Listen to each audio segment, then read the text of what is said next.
Thank you so much for coming, and it's really inspiring to know this many people care about what's really going on and care about the truth in spite of such an onslaught of misinformation, which is only going to get worse. Obama administration had passed this thing with the National Defense Authorization Act, which basically is saying that now their lies and their misinformation propaganda is going worldwide, and they always used to do it, but now it's more out in the open, and now it's part of the defense budget, so it's going to be a lot more well funded. So it's so important that we are able to overcome this barrage of lies and hit it with the truth. And it takes a lot of courage to do that, because when you're overwhelmed, you talk to other people, they're all influenced by the corporate media, and a lot of people will just stay silent, or maybe even keep spreading those lies to keep their friends or to keep their positions or whatever. But we have some very courageous people here tonight who aren't afraid of the backlash from the ruling class, who are willing to speak the truth no matter what. And I'm so proud to have Eva Bartlett and Paul Rudy and Johnny Achi here speaking. And they're not the only ones. There are other forces around the world who are in solidarity with the Syrian people. And I just quickly wanted to bring one of them up here, one of the organizations of Bion USA, a Filipino organization that fights for social justice, that fights against U.S. imperialism in the Philippines. And tremendous in this country. So I'd like to put that group from Bion USA.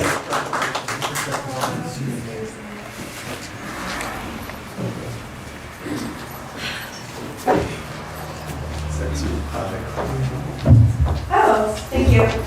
Okay. Thank you, John. Hi. Thank you for inviting me here today. My name is Alu, and I'm a part of Eyewitness, which is the youth and student Filipino community-based organization working for the liberation of the Filipino people underneath the Bayan Alliance, which is multi-sectoral organizations that are also like they're anti-imperialist Filipino organizations. And with that, we stand in solidarity with anti-foreign U.S. intervention in Syria, because in the Philippines, we also face similar struggles of like U.S. Intervention and imperialism. I went to the Philippines this summer, and then I got to see how the counterinsurgency program in the Philippines, called like Opan Bayanihan, has been causing a bunch of human rights violations, especially in Mindanao for indigenous people, because what happens is that foreign companies come to take the resources like mining and logging resources in the Philippines, and then they're backed by imperialist military forces to harass the indigenous people. And Open Bayanihan is funded and supported by the U.S. intervention. So we affirm that the fight for the true genuine liberation of the Syrian people from foreign and U.S. intervention is a step in the direction of erasing U.S. imperialism around the world, in the Philippines, Latin America, and all over. And we express our support in however the Syrian people can find true liberation by helping educate our communities about what's happening, and seeing how we can give direct material resources to the people. And yeah, so that's why we're here. So thank you.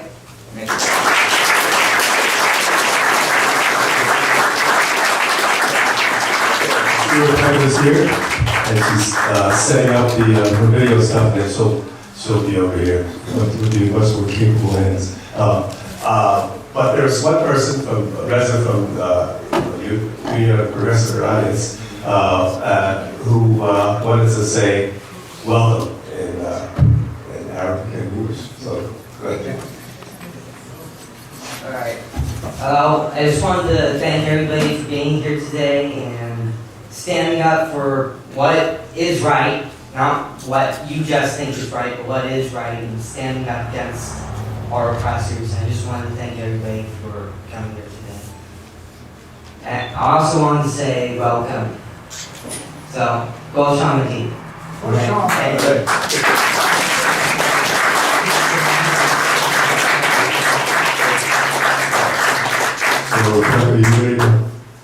you ready to save me?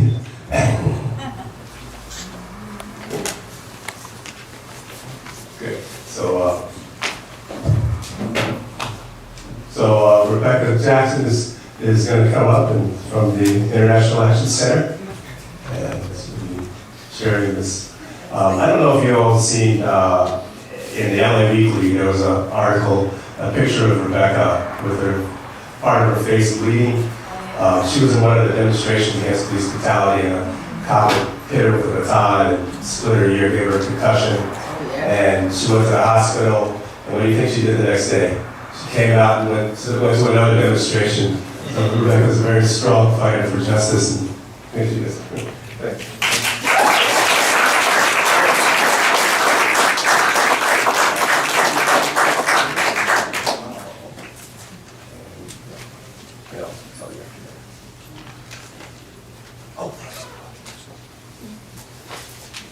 Okay, sorry for the late arrival. Thank you so much for having me. So I'll just go ahead and keep moving right along with the program. So next we'd like to welcome up Johnny Achi from the Arab Americans for Syria.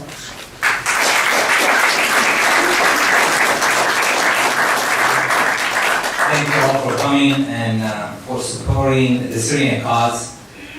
I'm glad that we have a full house. We were expecting actually more people. And today, I didn't mention it on radio, on KPFK, feeling that we will be much bigger crowd than we could accommodate. I want to thank John Parker for hosting us here on the very last minute. We tried to get a bigger venue. Fortunately, holidays and corporate parties everywhere is booked. But I also want to thank John Parker and the International Action Center for being there from day one, literally from day one. The very first few months of the crisis, we were very lone voices. The people who stood for Syria were considered, we were named every name in the book. And not a single organization wanted to stand. And we're talking about all kind of progressive and liberal organizations, not one decided or thought they would be standing on the right side of the crisis. Except for International Action Center, they saw right through what was being shown to you all coming from Syria. So they were with us from day one. They had the courage and the vision to be with us from day one, and I've said it before and I continue to say it. They were on one of the early trips to Syria with me, with Ramsey Clark and Sarah Flanders and Cynthia McKinney back early in 2013. We stood against what was popular then. Today, luckily, the pictures have, been showing the other side a bit. It is not so unpopular to say, I stand with Syria, I stand with the people, the Syrian people, for really what they really want to accomplish. Of course, Eva Bartlett, what an amazing, courageous woman.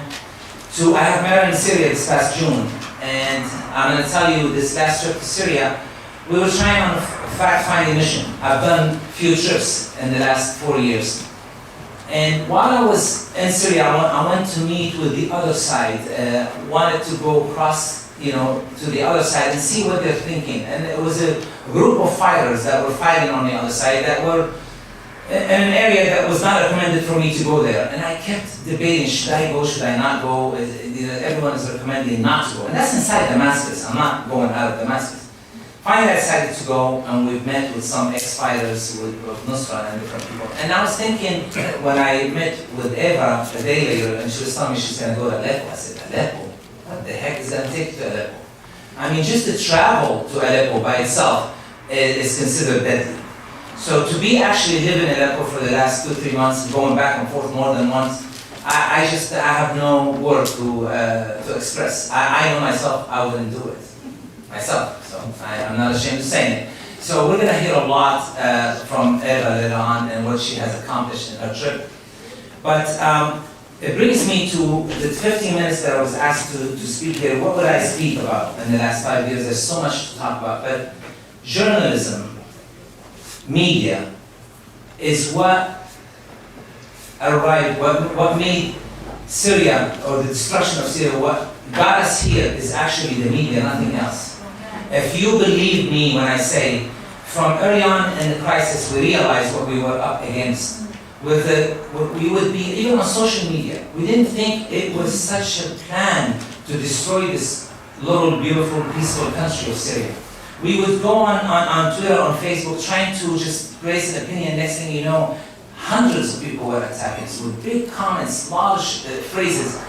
And we realized something is organized. This is not just happening. There's just no way that we can fight this. I'm not talking about traditional media, just social media. We realized we had to do something. So we got together, a few of us, and we started Arab Americans for Syria for the one purpose. The one purpose is try to present the other side of the story. We never were hoping that anybody should believe us. We were called all kinds of names early on. Those are the names that Eva started being called now lately.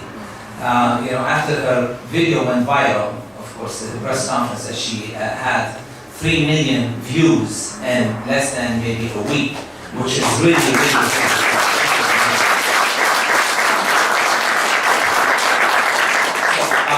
we started Arab Americans for Syria with this small hope of getting our voices out there. Whatever we were able to do on KPFK, here and there, we encouraged some people to start coming out. As more people started listening to us, more organizations started coming out with us on the rallies, on the protests, on the events that we've had. Today we call it Eyewitness 3 because we've had a couple of Eyewitness before with Ramsey Clark and the group that we went to Syria, and then another one with Mother Agnes. Reports from the ground. We brought people from Syria who witnessed. I can tell you, if I would not have visited Syria in those 4 or 5 years, I would probably give up or believe what most of you were believing. A lot of my Syrian friends who grew up with me and knew the situation, they started doubting. Because that's all we hear, that's all we see. We see a brutal dictator, a brutal army killing its people. Whereas the truth is the absolute and complete opposite. And if I didn't go to Syria 7 times in the last 4 years, I would have been just a victim of this vicious, brutal media war on Syria like everybody else was. So we have a duty. When I know the truth is the opposite, I cannot stand still. When I know the Syrian soldiers are dying defending the cities and defending the people, I have an obligation. Just like they're defending my cities, I've got to defend their honor. When I know my president could have left, ran away like others did, when I know he has responsibilities and duties to protect the cities, because if he leaves, there will be nothing but chaos and real civil war, if you want to put it that way. There will be a genocide, like the ex-US ambassador to Yugoslavia called it in one of the Holocaust meetings when they asked him, what do you think the next genocide would be? He goes, it would be in Syria, God forbid, if these people took over. So, our mission is just to spread the truth. We have no more hope or mission in this world for me, personally, just to spread the truth, make it broad-based, make a positive difference. Maybe we can end this war. The media is beyond, it's a multifaceted war on Syria, but nothing was more dramatic than the media. When we were watching Al Jazeera, for some of you who watches Al Jazeera, when I used to watch it, Al Jazeera played an amazing role in the last 10 years when we were all speaking, thinking it's reporting the truth. It got to our homes. Al Jazeera and Al Arabiya, the two representatives of Qatar and Saudi Arabia, got to our every single Middle Eastern and every single Arab home by presenting the Palestinian cause, and we all believed it. They went into, but they were calling the state of Israel, we always called the state, the occupied land of Palestine. But the first time we hear the state of Israel, they would bring people from lieutenant and colonel from the Israeli army to talk about the situation in Gaza. Somehow they sneaked into our homes. But the Syrian crisis exposed them to us at least. When we know that they know the truth and they're presenting the absolute opposite. I would wake up the first few months at home and I would hear on Al Jazeera, people are walking, moving toward Umayyad Square. They're taking it by the thousands. Umayyad Square in the middle of Damascus is like Tahrir Square in Egypt, okay? They were hoping to recreate what happened in Libya and in Egypt. I would get up and watch this, of course, the Syrian TV. Probably we're 50 years behind. I mean, don't blame us, you know. We don't have satellite. We were not prepared for this. Yes, we admit. I would call the Syrian TV, they're closed. They're open till noon. I said, can someone just go to Umayyad Square? On Al Jazeera, they're saying a call for jihad. We call upon you, all Syrian people in Damascus, to join your brothers, to walk into the streets, go into the Umayyad Square. And I would call and I would beg, and they would open the TV early. They would put the cameras in Umayyad Square and Abbasin Square. There's nobody there, not a single one. And that's what they used in Iraq. That's what they did in Libya.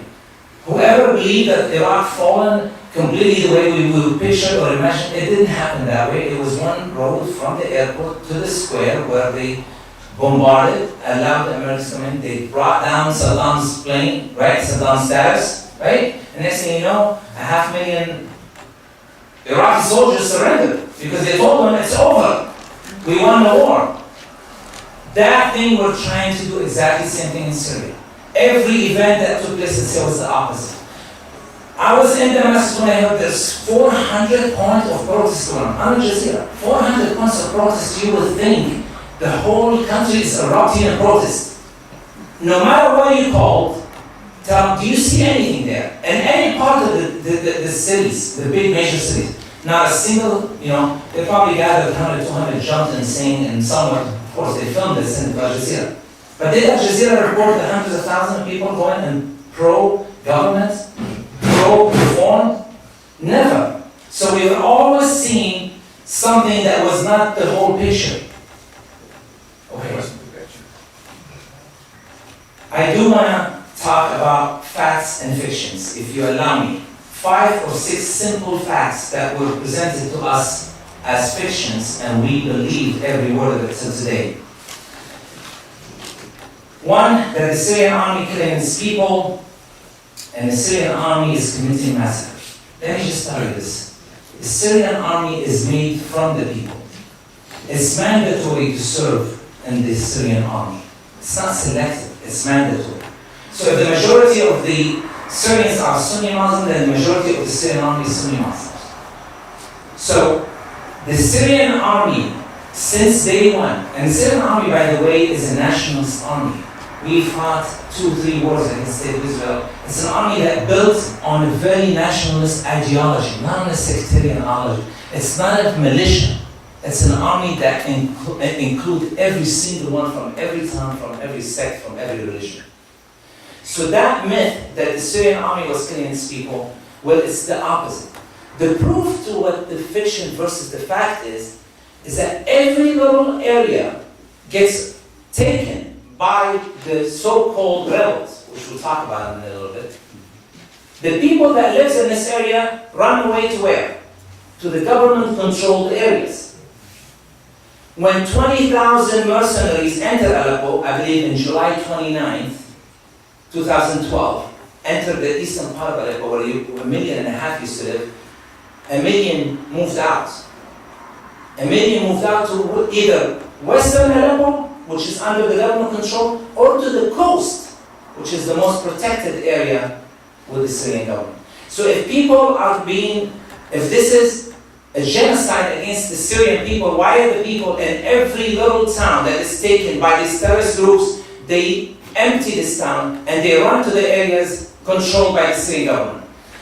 The wives and the children of these fighters I've met some of them in my last trip to Damascus, live in government-controlled areas. So these fighters who are fighting these people, fighting the Syrian army, trust the Syrian government to protect their families. They don't trust each other because they are vicious. They go after each other.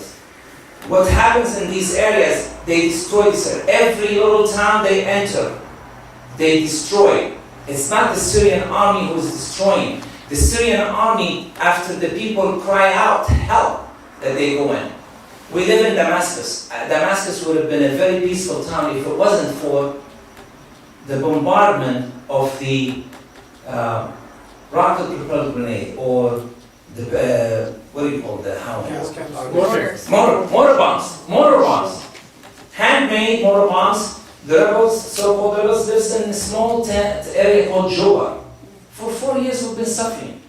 We begged the Syrian government, the Syrian army, to level down this little neighborhood. They won't do it because there's a lot of civilians. We've suffered over hundreds, and the last just 3-4 years, hundreds of people lost their life.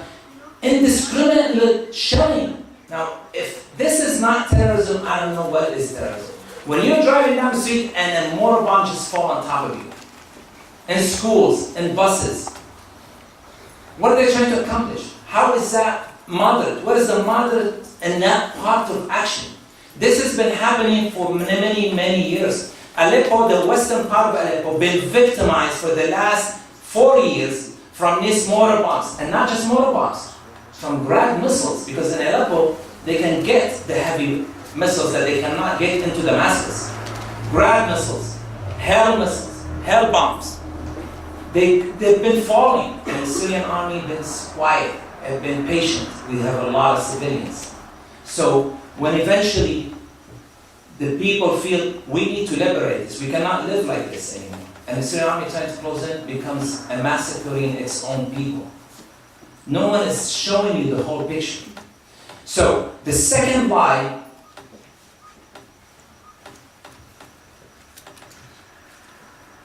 the massacre committed by the Syrian army, you all seen the Hula massacre, and the Tiramisu massacre, and the Tramsi, and the Kafr Zaytun.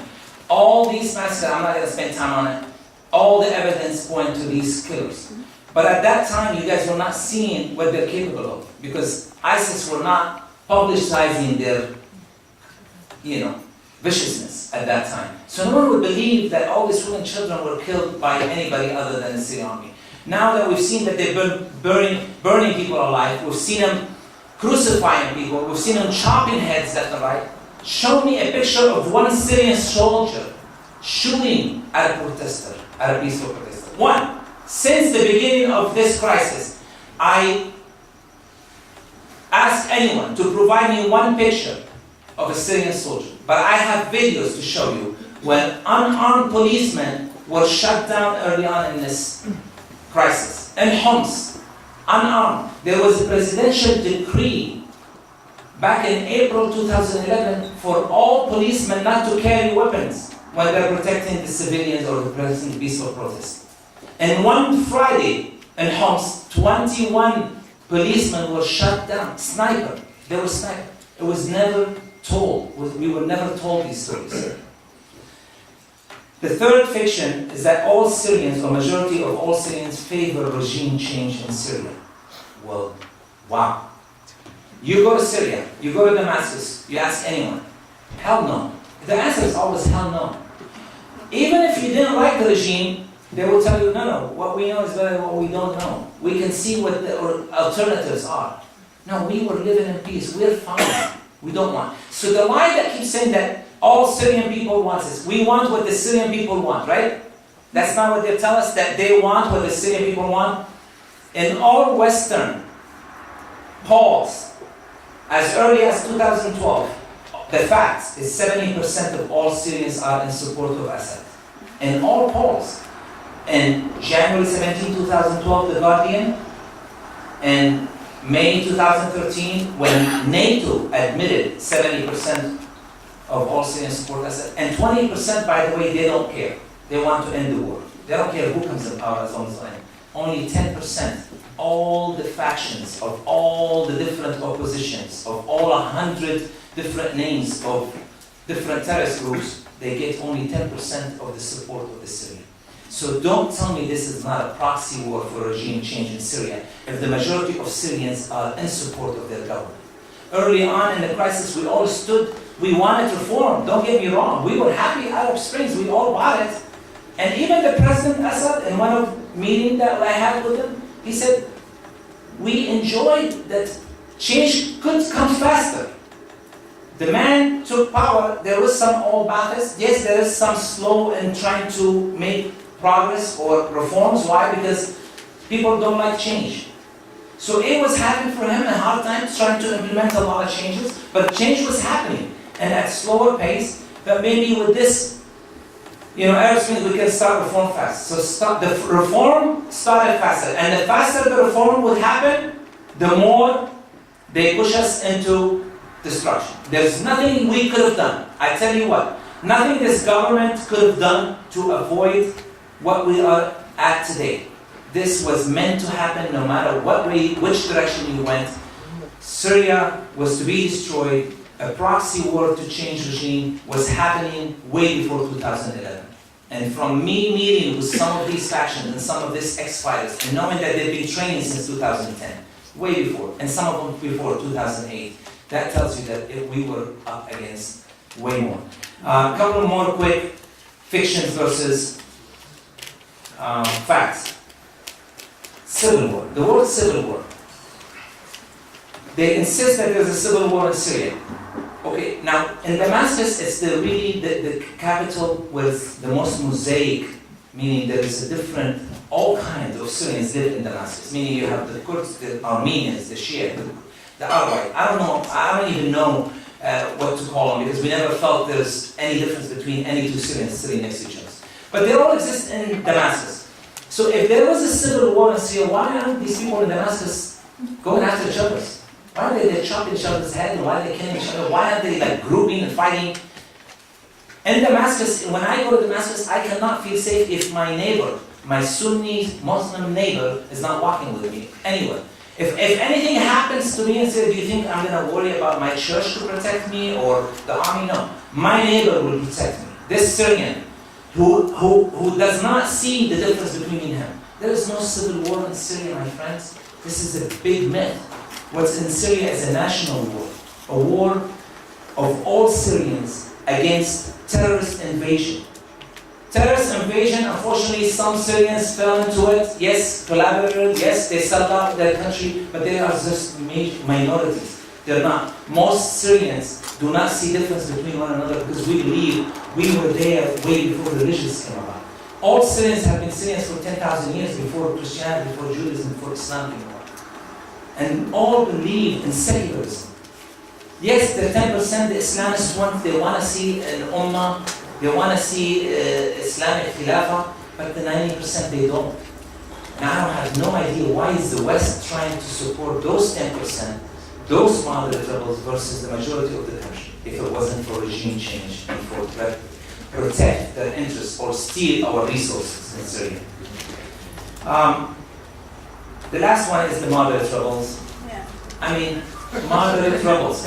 I have asked a lot of people every time, and I'm talking about way early in, and we were attacked heavily. I said, just show me one moderate rebel. It was Free Syrian Army. I said, Free Syrian Army, Abu Saqqar, who ate the dead Syrian soldier's heart. That's moderate to you? Or is it Ahrar al-Sham, who killed people? Or is it Nusra, who entered Sadr and killed people and threw them in the wells? Or burn them up alive? Or ISIS? No, it's not ISIS. Okay, is that Nusra? No, it's not Nusra. It's Ahrar al-Sham. It's not Ahrar al-Sham. Is it the army of Islam? It's not the army of Islam. I said, so who is it? They cannot tell you who they favor, but they will tell you all the ones that they don't like. And because there isn't no moderate rebels. Anyone who carries weapons and kill is a terrorist. You live under a government, sovereign nation. I can just imagine any neighborhood here, for whatever reason, they decide to carry weapons and go out burning police stations. Or attacking, or throwing bombs. The United States government, the army will come in during 24 hours. And they will strip them down and we have to make sure no weapons are taken out, and then what? And then they level down whoever is left inside. Why is it not okay for the Syrian government after 5 years or 6 years of having all this filth arrive to Syria from the rest of the world? Why can't we defend our country? Why can't we defend our cities?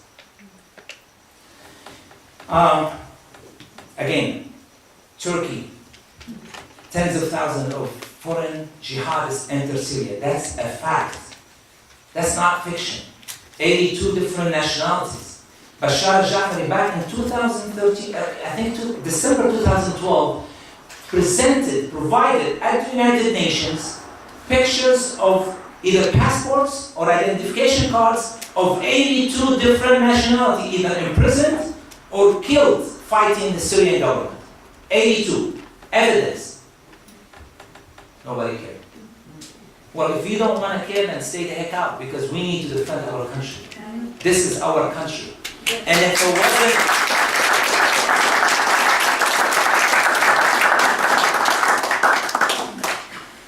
I don't want to take too much of your time, but if it wasn't for the media, and I go back and say the media, it wasn't Turkey or the next state. All these people, yes, they wanted the destruction of Syria.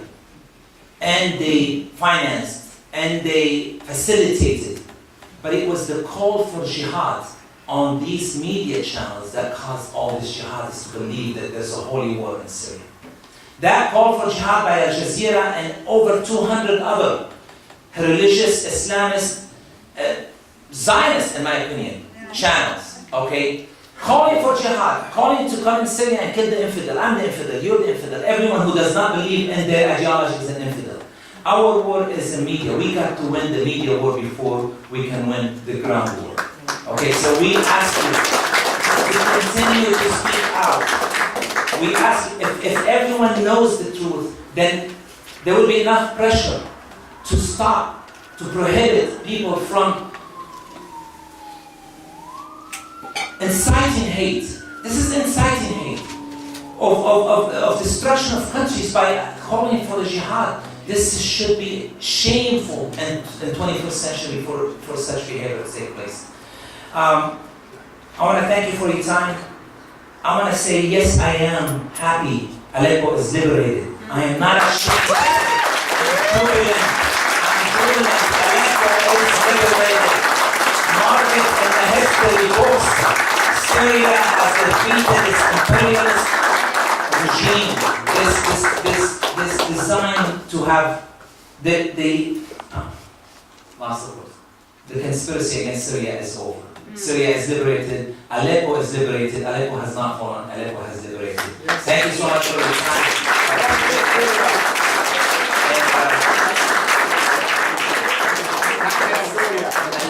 Allow me to introduce a very, very good friend. Like I said, we met in June of this year. I was in Damascus. I have known Eva, of course, of her writing, of her previous trips, but I never had a trip. I also want to thank Paul Larudi before I introduce Eva. Paul Larudi, we also known each other for a while, only on social media. Syrian Solidarity Movement, one of the very early voices. Funny, we were on the 2014 in a trip to Syria for the election after they banned us from voting here at the embassy. So we decided to make a trip to Syria. We went to Syria. And many, many times I spoke with Paul, and we never got a chance to meet. So here I am walking into a restaurant in Damascus on the eve of on the night of the election, and after a couple of hours, we chit-chatting with different tables, and someone sat on our table, and I asked him, "What are you guys doing?" He said, "We came forward to monitor the election. We're international monitors from all over, part of the world." I said, "Where were you?" He said, "We were in Homs." I said, "Who's with you? Is that anybody?" I said, "Oh, of course, there's Paul Larudi." I said, "What? Paul Larudi's here? Please introduce me to him." So I went across over to this table, and I met him for the first time. It's the same way it happened. I met Eva totally by chance in Damascus on her the trip before last. And it's amazing to have such love and such persistence from someone who's not even Syrian. I mean, that's amazing to have that much help from someone who is unbiased, and that's the word. Unbiased reporting today is hard to come by, because all reporting today is very biased, and corporate media, we know how they work. So please help me welcome Eva Bartlett.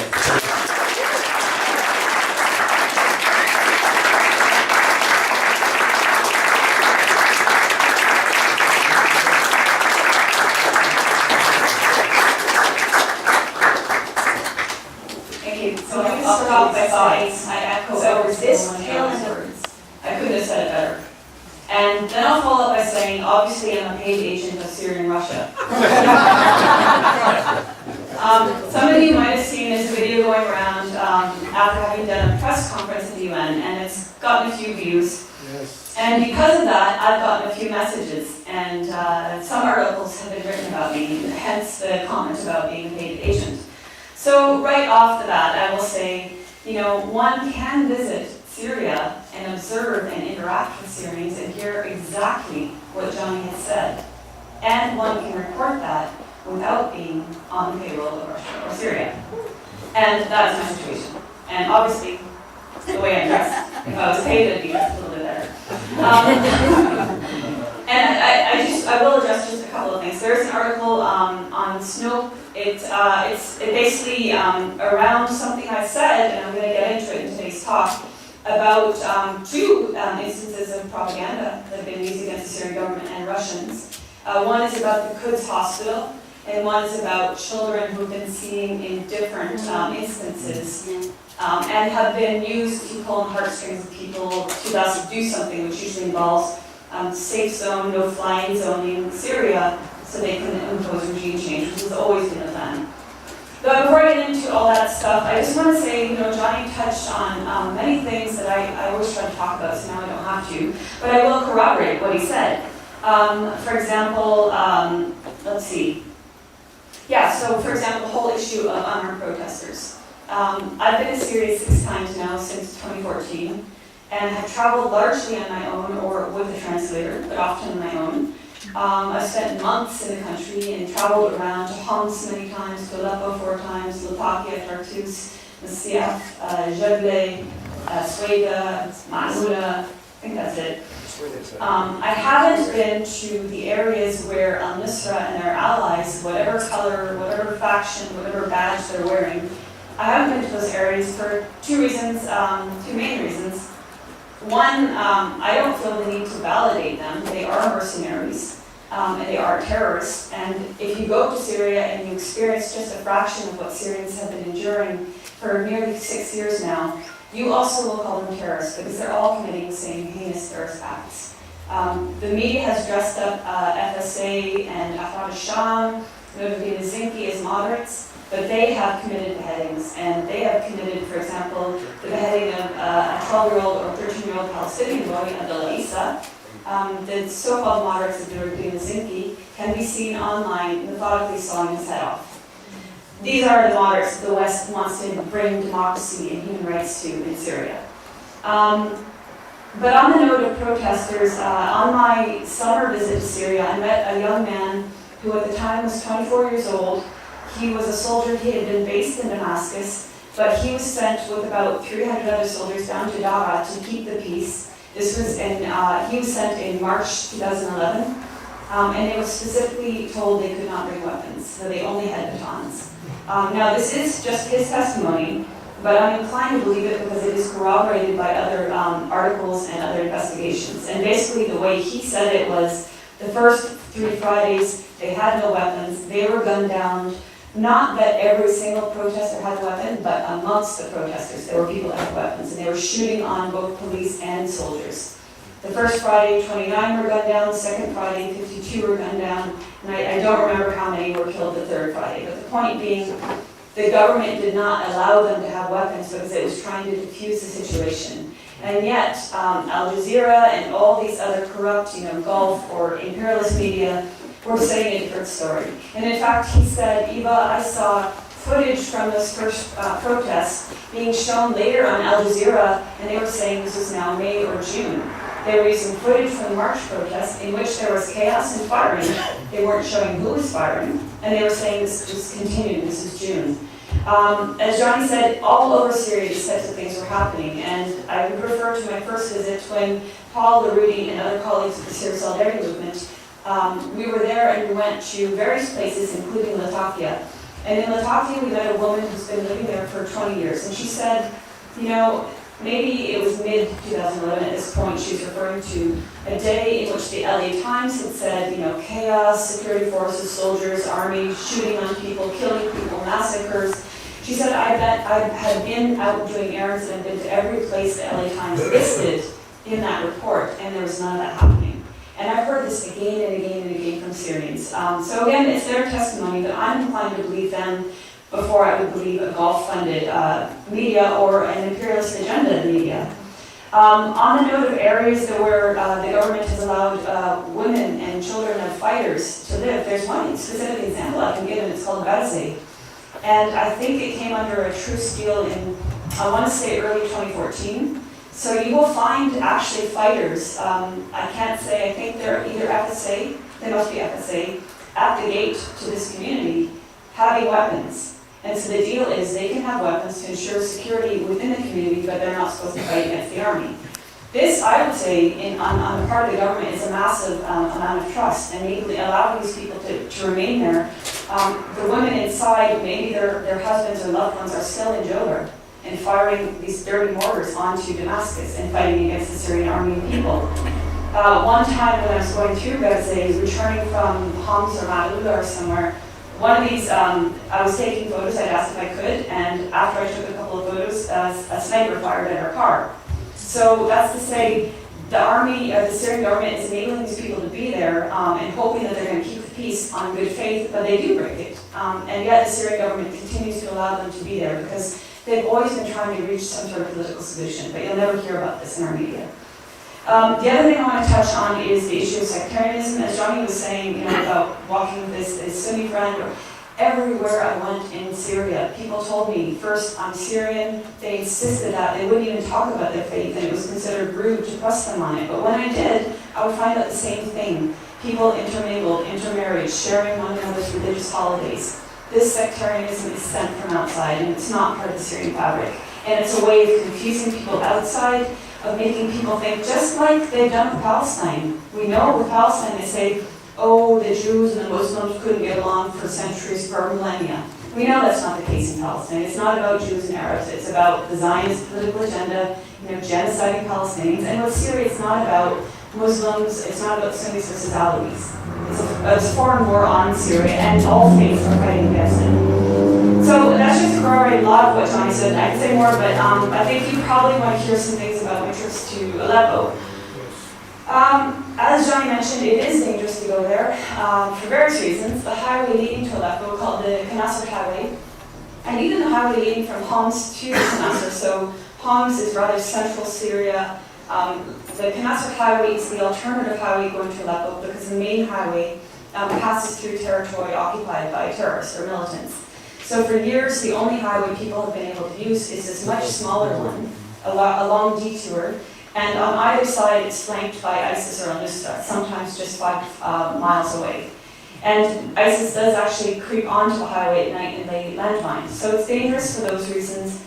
It's dangerous because when you get near Aleppo, there's an area called Ramuse. Now, this is all in the past tense because now these areas are liberated.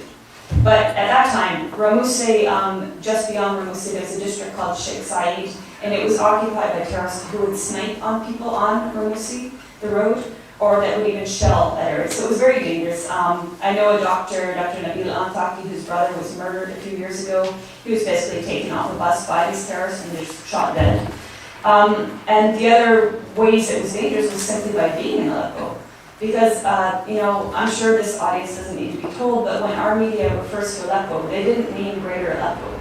They meant the areas occupied by rebels. So they meant these pockets that terrorists had occupied since mid-2012 or so, and from where they had been firing, as Johnny was mentioning, mortars, grad missiles, gas canister bombs, water heater bombs, explosive bullets, and they'd also been sniping at people. And I've met victims, including children, of these snipers. And I've also met people who've been badly maimed, and I've seen people who've been killed by these mortars and gas canister bombs.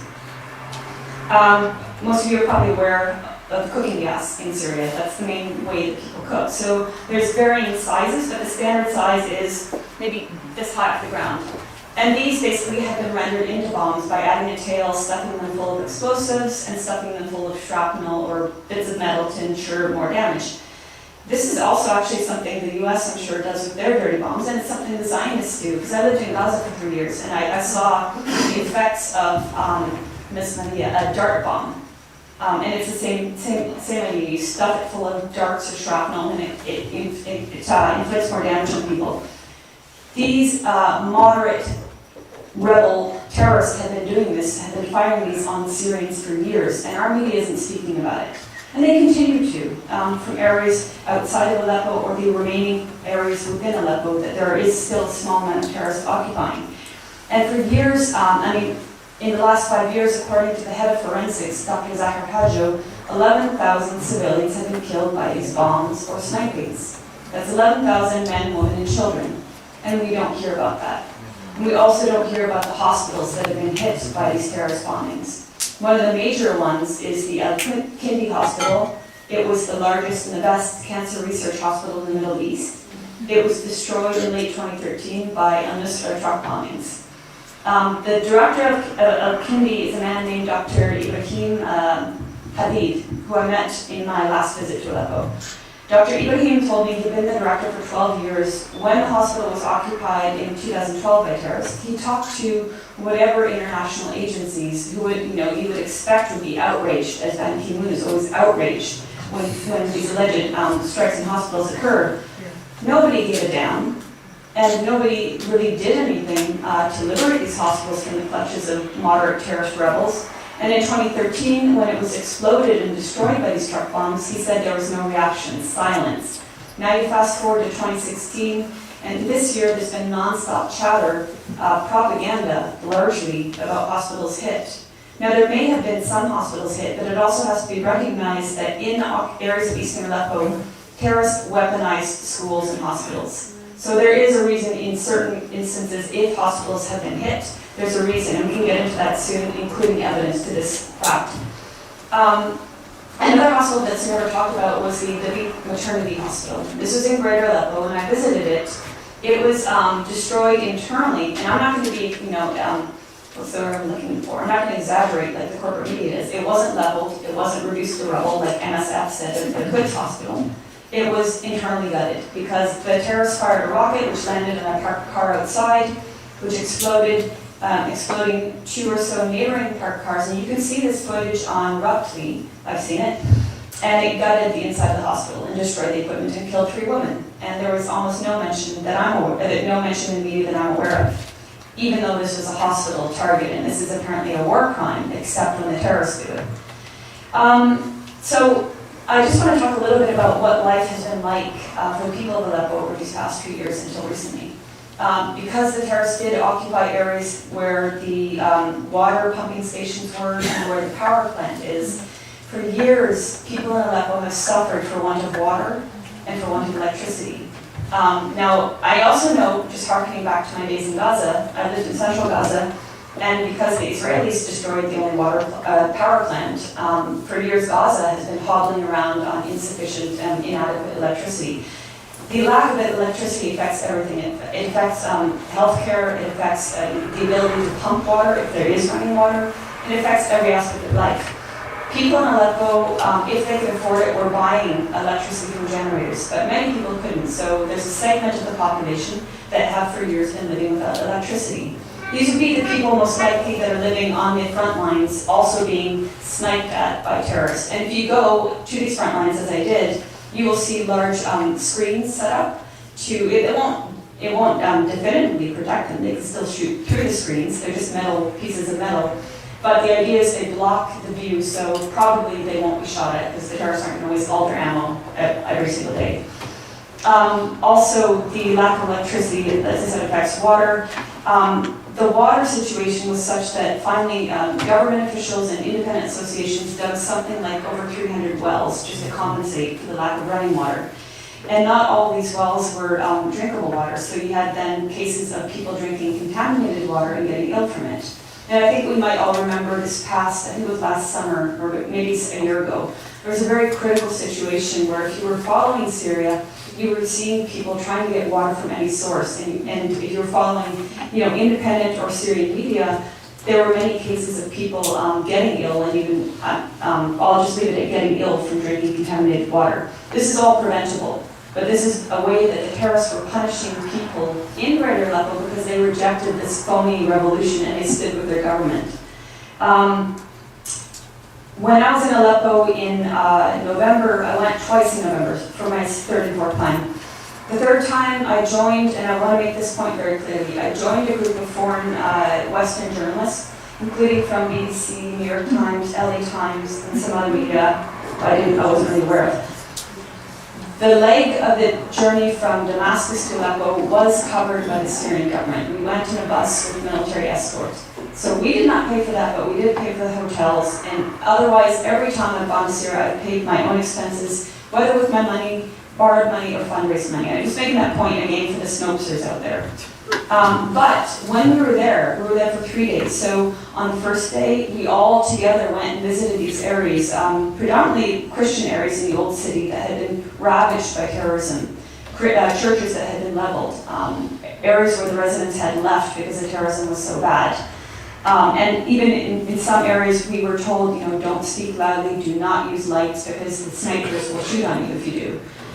We also went to liberated areas of Bani Zaid and Leir Amun, their industrial districts. I'd been there in August, but anyway, it was interesting to go there this time for a few reasons. We were there with an Aleppo MP, Faris Shahabi, and he was giving us information on the destruction of Aleppo's industries. And this is a very significant factor because it's not only tragic loss of human life in Syria, it's not only the physical destruction, but it's the attack on Syria's economy. So thanks to Turkey, thanks to Erdogan, thanks to letting terrorists into Syria, and thanks to Erdogan allowing these terrorists to steal the factories, to steal the machinery, the heavy transformers, massive machinery, and truck them into Turkey. This has really devastated Aleppo's economy and Syria's economy in general. So Faris Shahabi outlined that and told us about, he took us to the old city. We went through areas of the old city, which again were dangerous because in certain areas there were snipers, and we had to be careful. But he also outlined how terrorists have systematically destroyed historic buildings in the old city. At least 20 historic buildings have been tunnel bombed. Again, these are the actions of moderates that our media preposterously says are fighting for freedom in Syria. And they're destroying Syria's history. And they've done it in Palmyra, they've done it in Maaloula, they've done it elsewhere. Another point that MP Faris Shahabi made was that he launched a lawsuit against Erdogan. And he said maybe 2 weeks after he'd been on television talking about this lawsuit, the Chamber of Industry building, which itself was an historic building, was tunnel bombed and destroyed.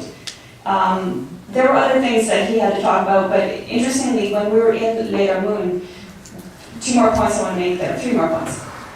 Leir Amun and Bani Zaid were occupied by terrorists, including of the so-called Free Syrian Army, these moderates, the 16th Brigades. They had an underground prison, 3 levels down. They had a few rooms that were in this normal building that they made into prison rooms. They'd also crafted solitary confinement cells, 9 of them I counted. Underground, the rooms were perfectly intact. Above ground, the buildings were badly damaged by airstrikes. Using one's critical thinking, one would realize the reason the buildings above ground are so heavily damaged is because terrorists within are underground. And even if you're airstriking the buildings above ground and creating this physical destruction in an area where most of the civilians had long fled and the army is fighting against terrorists, the terrorists are below ground, so it's very difficult to actually reach them. So this is just, I'm not a military expert, but that occurred to me as we were down below ground. Well, it's pretty intact. And yet when you go up above ground, you hear the journalists that are on that television saying, oh, the destruction, oh, the destruction. No context. They didn't even talk about the fact that terrorists had occupied these areas. There was also evidence of Turkey's involvement in that. We found a Turkish cell phone card. So, there's a lot of evidence about Turkey's involvement in Syria. Not only has Erdogan enabled terrorists to flood in and out of Syria and the theft of industries, but Erdogan Turkey has many times attacked Syria. And this is not, again, the act of a revolution. This is the act of a country warring upon its sovereign nation. Other things that I saw when I was in Syria, so if we're talking about propaganda, there have been many campaigns that have been used to vilify the Syrians and then the Russians when they entered into the Syrian war against terrorism, which was in late September 2015, at the invitation of the Syrian government. which is contrary to the US-led coalition who are illegally in Syria's airspace. Since the Russian entry, and even before Russian warplanes entered into Syria airspace, there were headlines screaming of civilians being killed by the Russians. And since that time, there have been many campaigns used, since the beginning, against the Syrian government and then against both. Campaigns about starvation. So a military tactic, if you have a populated area, an area populated with terrorists, is to deny the terrorists access to weapons and also to food. Because if they don't have food, eventually they're going to say, "Khalas," and they're going to say, "Give us a solution. You know, we'll reconcile or ship us to Idlib." And this happened with Homs, and it might happen with Aleppo. But instead of saying, okay, the military didn't just obliterate a neighborhood and kill the terrorists, this is actually a more humane way of dealing with the terrorists, the media doesn't say that. And I'm going to give some examples. There's an area called Madaya outside of Damascus. In January this year, everybody was talking about Madaya, 40,000, we don't know that number, it might have been inflated, it seems like it was inflated. 40,000 starving civilians in Madaya. Every single newspaper of note overnight was talking about this. Overnight, literally, it wasn't just one after the other, it was just suddenly, one day, everybody was talking about it. This was one example of many of orchestrated media campaigns. And there are some notable facts about the lead up to this overnight sudden concern for Madaya. One fact that's very important is that the Red Cross spokesman himself in October 2015 had said, with the assistance of the Syrian government, the Red Cross, the UN, and various aid agencies had sent in enough food and aid into Madaya to last for many months. Yet, from mid-October, or whenever that was, to January, a period of 3 months or less, October, November, by January, everybody was starving, or mass starvation. So why? And why is the Syrian government the only one being blamed? Because this fits the narrative. You have to vilify the Syrian government if you want to then get your no-fly zone, or your regime change, your humanitarian intervention. When journalists actually went in and talked with residents, and when I say journalists, I don't mean corporate media, because Murad Gaziev, who works with Achi, went in and he specifically said there's no Western journalists. Although they could have gone, but there was no Western journalist there. He interviewed people, and they were saying what you will hear from Aleppo if you're paying attention to journalists on the ground in Aleppo. He was saying the people are saying the terrorists are starving us, they're stealing our food, they're selling it at 3, 4, 5 times the price, we can't afford it, we want the terrorists out of here. Similar things were heard with the district named Yarmouk, which is in Damascus. And as we were talking about the Palestinian issue, the area of Yarmouk has been used to politicize people who are supportive of Palestinian sovereignty and the Palestinian struggle and confused about Syria, because the issue of Yarmouk was made to be the Syrian government was attacking the Palestinians in Yarmouk. No mention was made of the fact that the terrorists were occupying large areas of Yarmouk, which was not exclusively a Palestinian district. It had about 170,000 to 200,000, estimates vary, Palestinians, and over 1 million Syrians. And with the aid of the Syrian government, both Palestinians and Syrians were enabled to go to shelters outside of the district because there was fighting there. And there are many instances documented when the Syrian government, when the Red Crescent, and when journalists come under fire entering Yarmouk. Sorry, not the Syrian government, when aid, I meant to say, and Red Crescent and journalists entering Yarmouk come under fire. Yet all the media said the Syrian government is starving the Palestinians in Yarmouk. Same story. Fast forward to Aleppo. This is all we've heard. In fact, what we've heard from the UN itself, and the UN is the authority, is that 250,000, somebody said 270,000, 300,000, but let's go with the UN's 250,000. For the last few years, they've been saying 250,000 starving civilians in Aleppo. The government is besieging 250,000 civilians in Aleppo. No mention of the terrorists. Well, okay, Aleppo was liberated, except for this very small pocket, which might be less than 1%. So, according to the Jibrin Center, which has documented has registered refugees who've come displaced people who've come from eastern Aleppo, somewhere between 90,000 to 100,000 people have been registered. And if we add, be generous and add 20,000 people maybe who didn't register, they went to their families or whatever. Let's say 120,000 people have come out of eastern Aleppo. Where are the other 130,000? We've been hearing about it, the government's starving 130,000, where are they? The UN, this is typical, the UN, the media, they make these lies, they make these statements, and then they don't ever have to actually come back and retract and say, we were wrong, we didn't have sources on the ground, we were pulling this out of the air. And they'll never admit it, but this is what they've been doing since the beginning. When they said about the unarmed protesters, when they said these vilification campaigns about starvation, last hospitals, let's talk about last hospitals. Has anybody heard about the last hospital in Aleppo? Yeah, how many times? For how many months? I mentioned the Quds Hospital in April, and this, I'm going to be very careful with my words because I don't want it to be misconstrued. In April of this year, in another orchestrated media campaign, everybody was talking about the Quds Hospital. And the source for this information was an MSF, Médecins Sans Frontières, or Doctors Without Borders statement, in which, and they actually have contradicting statements, we'll take one of them. One of their statements says airstrikes, they can't determine if it was Syrian or Russian, destroyed the Quds Hospital. And they allege it was targeted. So targeted implies that coordinates are known. And later, in other statements, they say, well, it was an unidentified, unmarked hospital. So how could it be targeted? Other statements and news articles contradict one another. Some say airstrikes, some say helicopter strikes. Some say, in fact, the Médecins Sans Frontières report itself says, I was just reading it today for this Snopes article, says that first around, forget what time, there was a strike on the school across from the hospital. And rescuers, probably white helmets, went out to rescue people and bring them to the hospital. Then there was a strike on the residences down the street. Are residences a hospital? No, but in the MSF report itself, they said on the residences down the street, they did not say the hospital.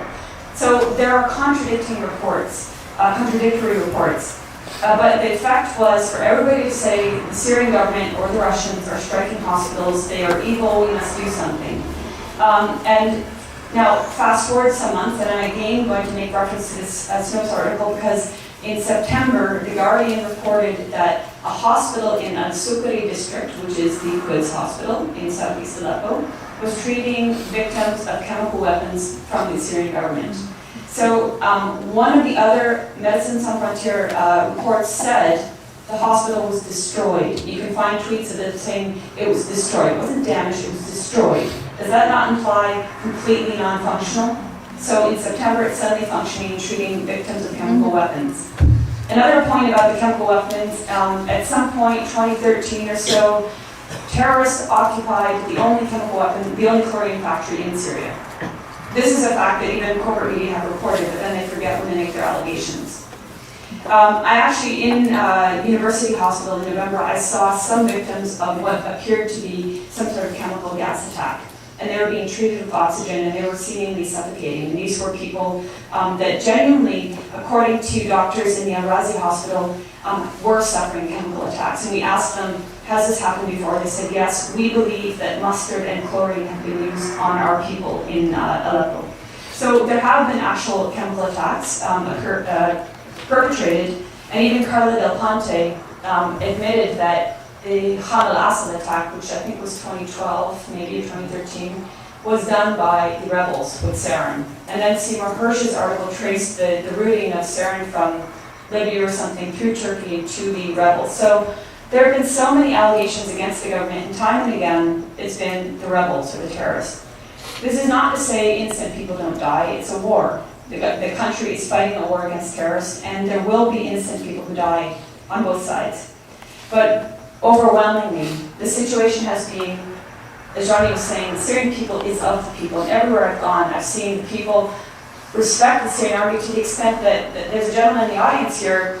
One of his friends is a friend of mine named Hala in Damascus, and she's one of the group of volunteers who cook food. They spend all day cooking food, and then they go to the front lines in Jober or other areas of the Damascus countryside. They risk their lives taking the food to the Syrian army. And would you do that if you're really being oppressed and hate the army? Obviously not. There's so many indications if you're actually in Syria and talking with the people, they support their army. Maybe there's a minority who support this warped notion of a revolution or Muslim Brotherhood or money or drugs, but the majority of the people support the army. I just want to say a few more things. The US-led coalition, which is illegal in Syria, purports to be fighting terrorism when we know the only ones fighting terrorism in Syria are the Syrians, the Russians, and the allies, Hezbollah, etc. in the region. In fact, the degree to which the US-led coalition is not fighting terrorism goes to September 17th attack on a Syrian army position in Deir ez-Zor, in which they killed at least 83 Syrian soldiers in an attack that lasted almost 1 hour, and it wasn't just a one-off, it was repeated attacks on this position, including attacking retreating soldiers, and including, despite the fact that the Russians were calling the Americans in this coalition saying stop firing on Syrian soldiers.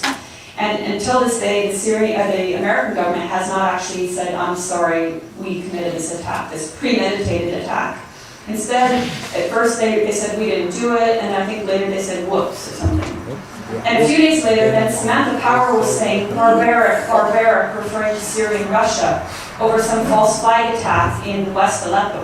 When clearly, it's like, I can't remember if it was Johnny said, or somebody said today, minutes after something occurs, they already know who did it. They have the whole story without an investigation. So a few days after the murder of these soldiers, in Deir ez-Zor, there was an attack on an aid convoy. The situation was murky, and immediately everybody knew it was the Syrians or the Russians, clearly. If the Russians did it, it was still Syrians' fault.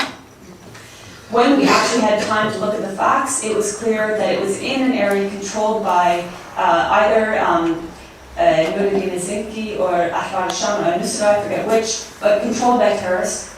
And the evidence that was presented was laughable. One of the photos they presented, saying it was struck by an airstrike, showed an intact room with a very small dent in the ground, cardboard boxes scattered around, the tail end of a large Russian bomb. And I later saw, if you look at a site called A Closer Look on Syria, it linked to a YouTube video showing what the impact of that bomb would actually look like. And it showed a man standing in a crater, up to his thighs. So this tail end of the bomb in a room that was intact, surrounded by boxes slightly disarrayed, was supposed to be evidence to show that the Russians had attacked this aid convoy. And so Samantha Power was saying barbaric, when they just slaughtered Syrian soldiers. And this attack on Syria's sovereignty is not the first time the US has done it. They've done it many times. They've destroyed the infrastructure in Deir ez-Zor. In the name of fighting ISIS, they've actually attacked villages and killed Syrian civilians. This whole war on Syria, I don't think I need to tell you, it's not about human rights and democracy. And if you're watching the news now, and for example, earlier this afternoon, I was in a home where CNN was playing, and two Western commentators were emoting about the genocide and humanitarian catastrophe. And they had no, I'm going to start cursing, clue what was really happening on the ground. They were just reading from the telescript. If they had the courage and moral integrity to go to Syria, or even just to talk to Syrians in Syria, in Aleppo, they would find out that the people are overjoyed that they've been liberated. And they would find out that the Syrian army risked their life to do so. And on many occasions, the Syrian army were acting as human shields when terrorists fired upon them. When I was in Aleppo with this delegation in early November, we went to two humanitarian crossings, the Bustan and Casa crossing, and the Castello Road crossing. Bustan and Casa crossing, nobody left that day. We were there for about an hour. Castello Road, we were there for maybe 2 hours, and at the end of our time there, it was shelled twice by terrorists, clearly by terrorists. It came from a terrorist-occupied area. The second shell was close enough that the security was so worried about us, they ushered us off. It was less than 100 meters away. And it was shelled 5 more times that day. Because the terrorists within, even though the Syrians and Russians had opened up 8 humanitarian corridors to enable civilians and militants to leave, the terrorists within did not want that. They were keeping the population hostage. Don't take my word for that. Take the words of people who've now left Eastern Aleppo and are saying they were keeping us hostage. They were stealing our food. They weren't allowing us to leave. When I was there a week later in Aleppo, I met 2 different families that had escaped in late October. I interviewed them on November 10th, and they told the same story. One family was from a district called Al-Halak, near Bustan Pasha, just north.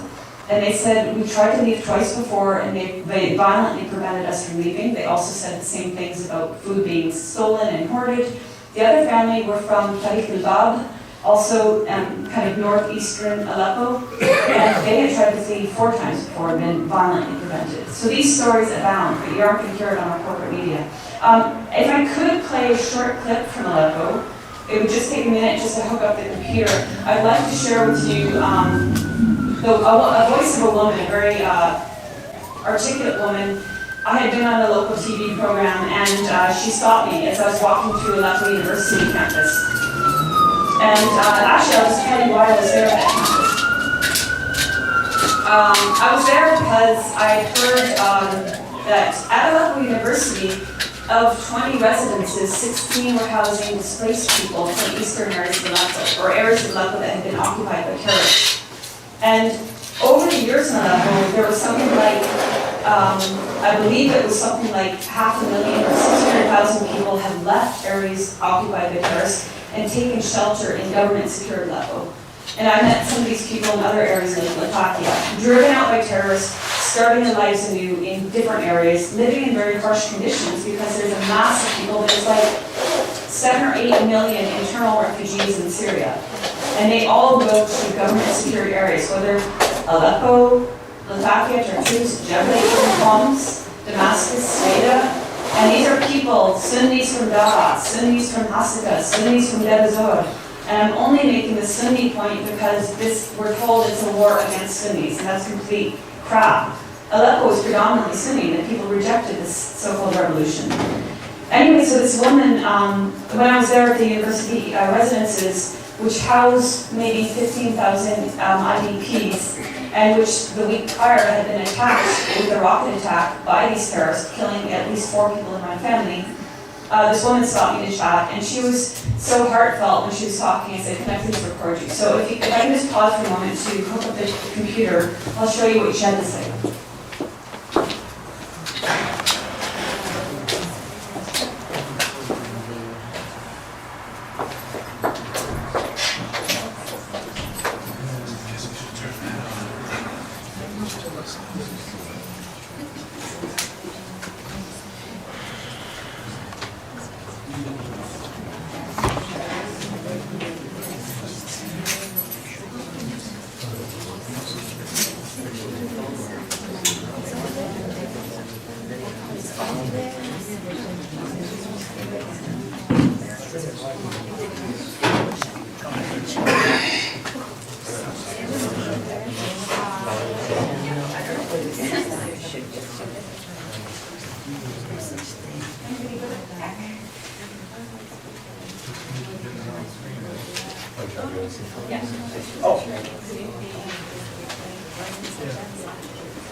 Is it possible to dim the lights just Yeah, a dim bit? the light. Yeah.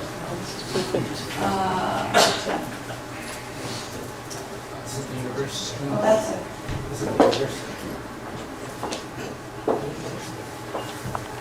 Yes, they aimed it right to my camera. They aimed it right to the camera.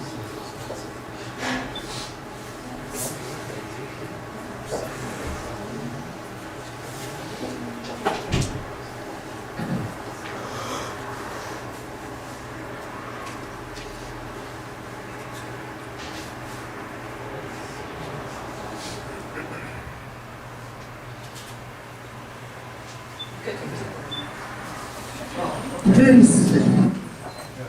Full screen? Just don't make it full screen. Oh, no, it's okay. Move it a little bit to the right, just a little bit. What you were saying, your situation in Aleppo. Here in Aleppo we face this every day. Here in Aleppo we face bombs every day. But we have very power to live here, and we have how can I express for you that feeling? We can't leave our city here.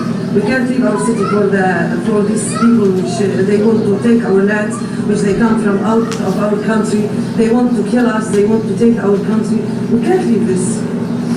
Really, I can't hold any arms to fight with army or something else.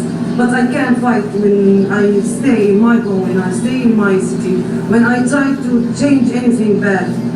But as you see, the situation is very bad. You can't take arms, but do you support the army? I support the army because he defends for our country. Now, we're in the university area where there's residences for displaced people. Are you living here? No. No? I'm living in a place which you can call it in the face of this which Al-Nusra. My home in the face of the building of them. What area? Specifically. Alhamdulillah Salami. Every day, some children, they killed by sniper.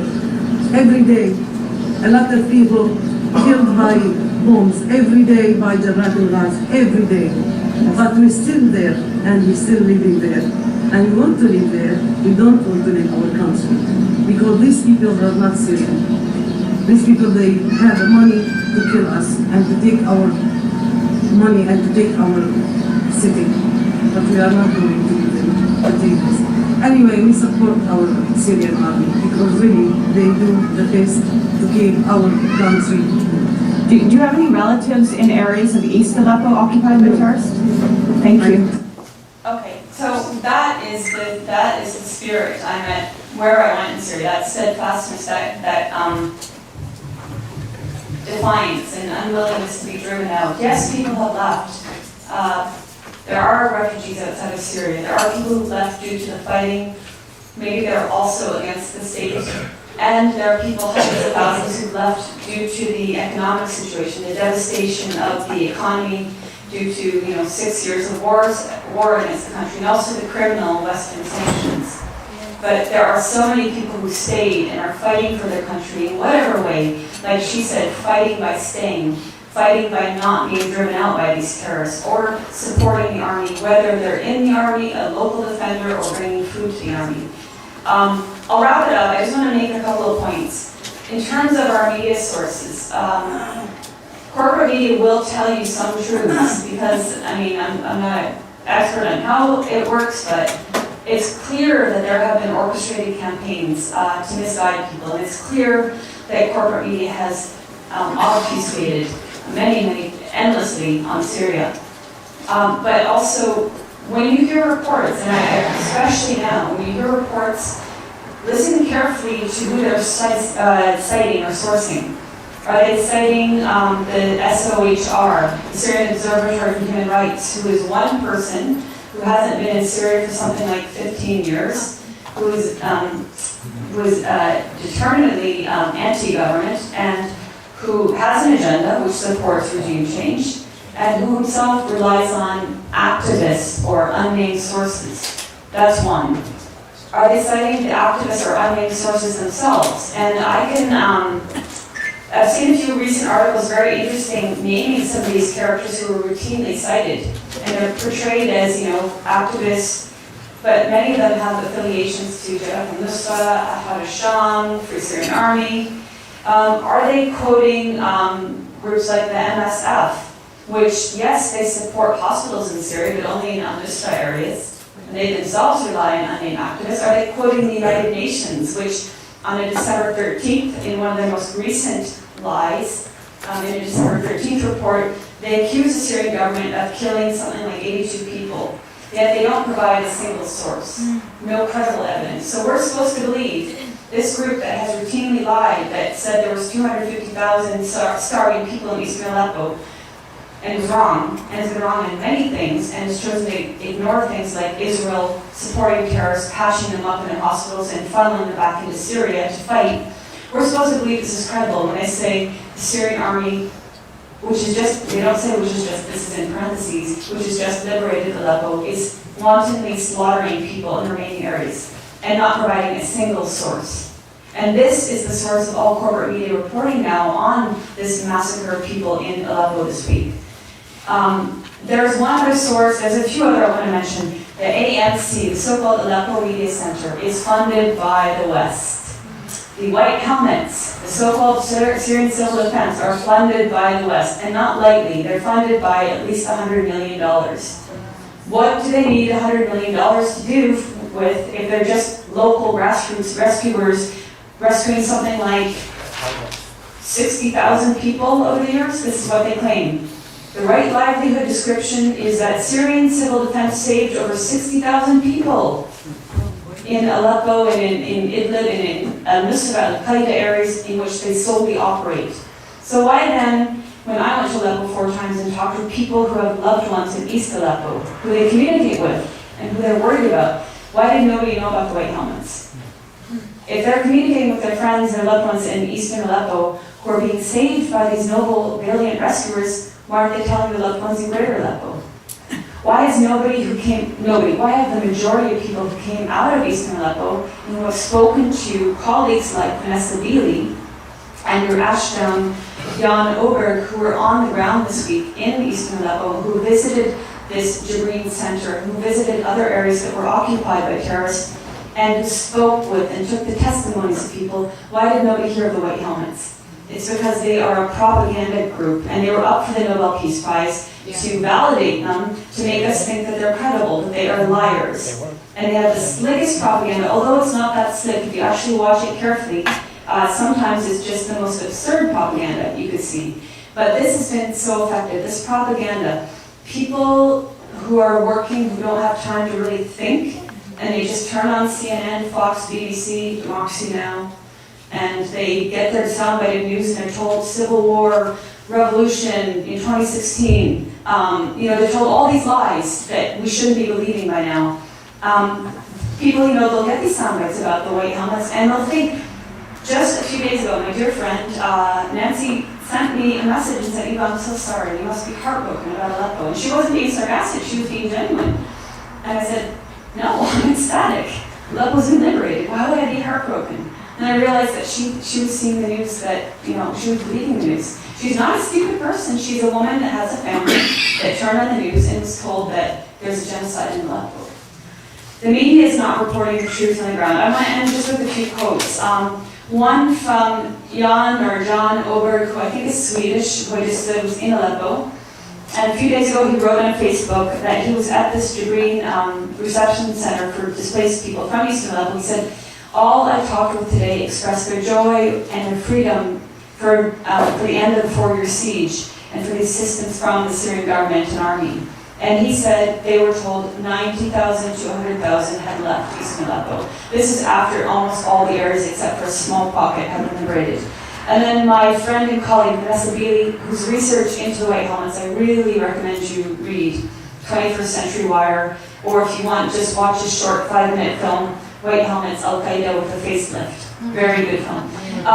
Vanessa had to say, she said she spoke with a woman who, gosh, I can't even remember, and I'm ready. She said she spoke with residents who spoke about starving and malnutrition. And she was talking about one older lady who apparently got down on her knees and begged one of the militant factions for food, and they shot her in the face.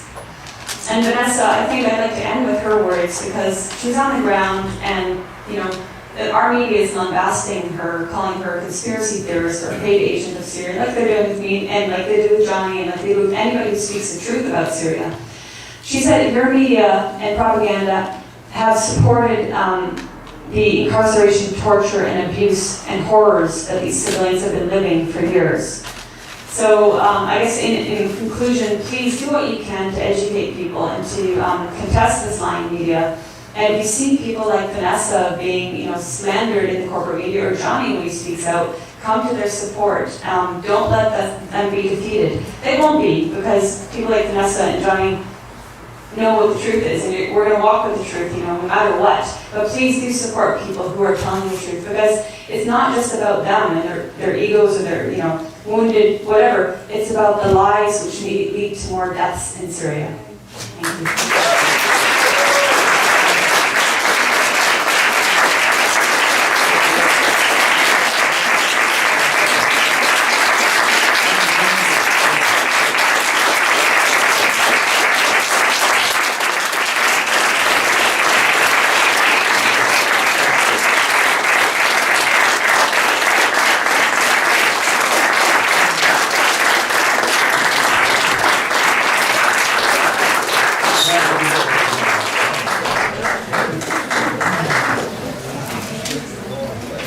Thank you so much for that. That was amazing and inspiring. We just have one more speaker. So I'd like to welcome up Paul O'Reilly, and he's a journalist and one of the organizers of the first boats to Gaza and with this Syria solidarity movement. So he's going to share a few words with us.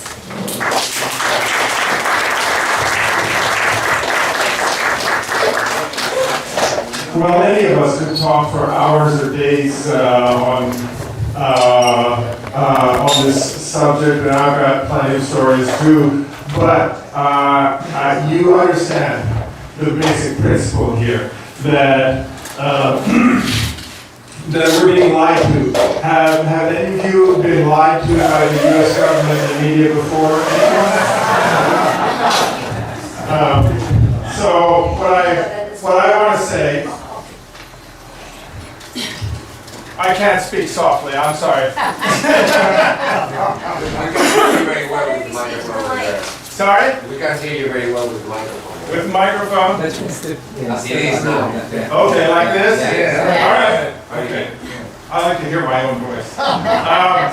So first of all, I brought some things. We were late in arriving and I didn't have a chance, so I'm going to pass these out. Each take them as you like. Very, very good information, I think you'll find. But this is a different one. Yeah. You have this one. This is the second one. Sorry.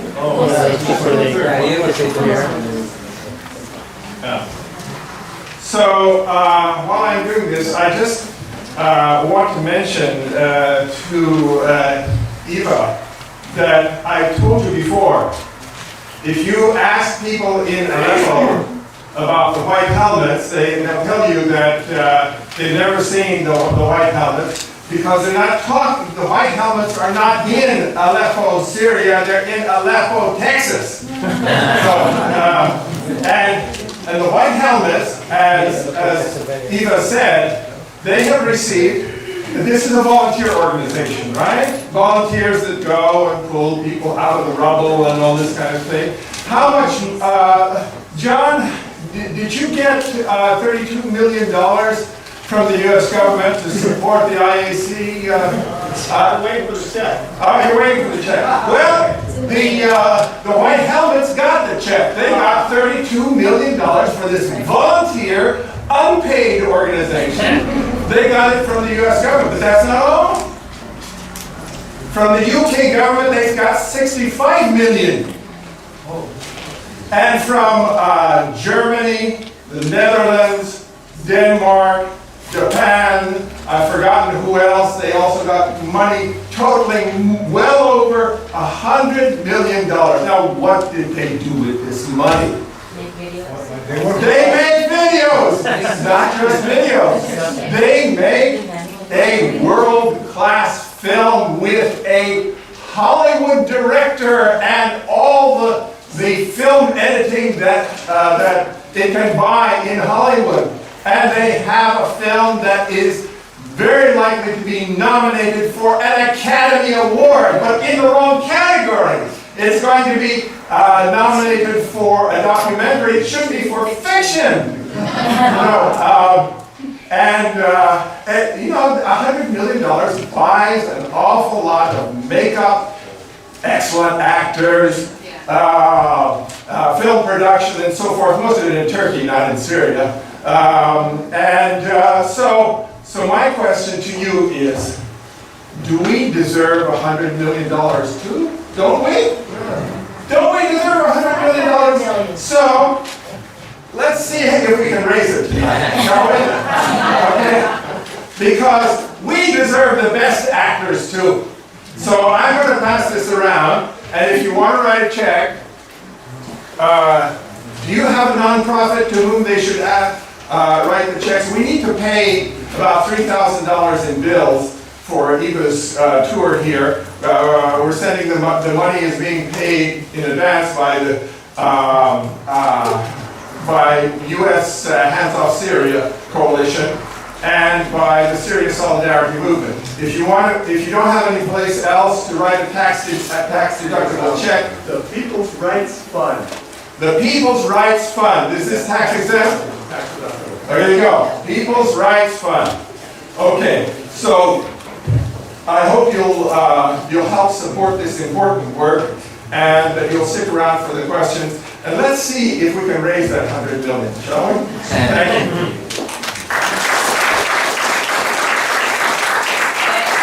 This is not to compensate or add to my Syria or Russian paycheck. I'm not getting, this is just to cover the airfare that they finally paid and any, internal transport. But basically, we're ready to go and have it put up in people's homes. So no extravagant hotels or anything like that. No champagne yet, but airfare. Yes. Thanks so much. Yeah, and I would just like to echo the importance of having access to tours like these and to journalists like these because they're really rare. So thank you in advance for all of your support.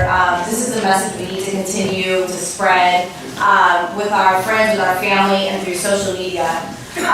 So my name is Rebecca, and I just wanted to say a few words about the International Action Center, which is the space, and a little bit about the work that we do here. The International Action Center is also a member of the United National Anti-War Coalition and the Hands Off Syria Coalition. So if you can check the statement in the back of the program that you got. And so most of the work that we do in this building is it's driven by anti-war movements, but also a lot of things locally, including Black Lives Matter, the No Dabble, police brutality, but we are very much an internationalist organization, and we very much push for the rights of oppressed people all over the world. So Syria is very, very important to us, and this issue is really important to us here. And I just like to echo when talking to your friends and family and talking about Syria, just ask them what position has the U.S. government ever had that was legitimate, that they weren't trying to disenfranchise somebody, take land, hurt people. I mean, even here abroad, like they don't respect Black lives, they don't respect indigenous lives. So why would they do so anywhere in the world? And they don't, they never have, and they never will. So please continue to question and encourage your peers and your friends to question those positions and the mass media. I mean, this is a media that legitimized both Donald Trump, a rapist, and Hillary Clinton, a warmonger. So is this really a media that we can trust? At least Trump didn't start any wars. Hillary did. So let's be fair about that. No, that's true. I said a rapist, Donald Trump. So once again, legitimizing two people, giving Trump $2 billion worth of free coverage. So this is clearly not a media that can be trusted. There's very, very few journalists, real journalists, what journalism is meant to be left. So once again, thank you to Eva for coming out. So now we're going to move into a section. We're going to do a Q&A, and my comrade Ramirez in the back, right here, and he's going to help us facilitate the Q&A. So we want to allow questions from the audience. We do want to push the idea of a progressive or an intersectional stack.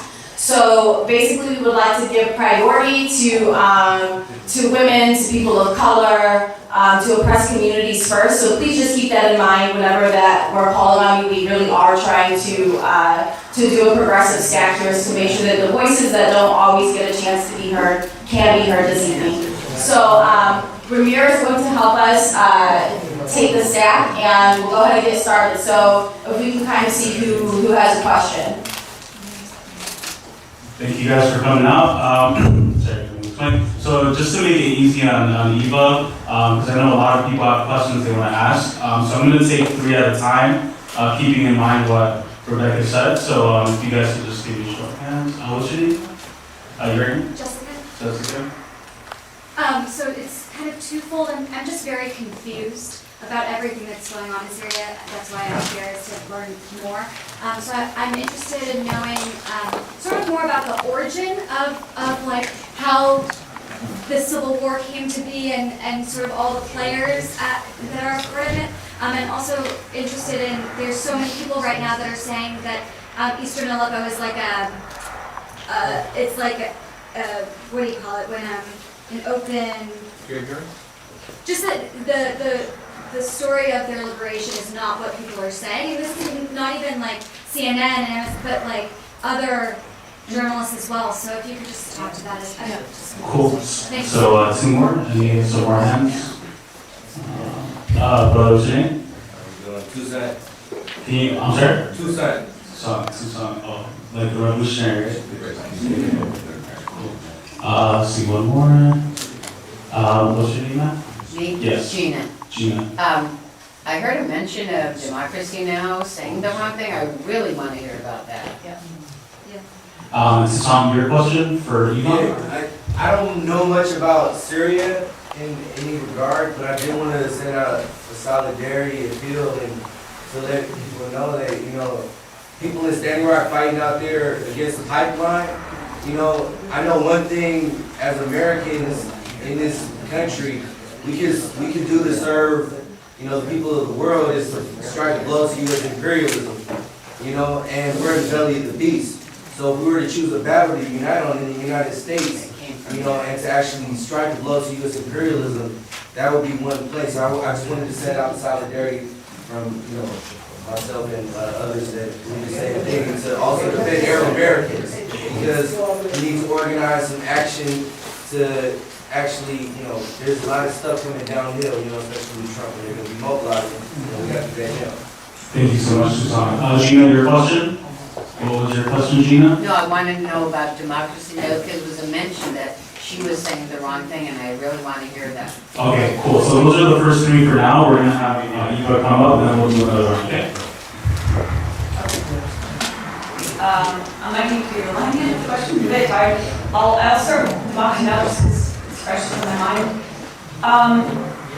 You know, I gave up watching Democracy Now! Years ago.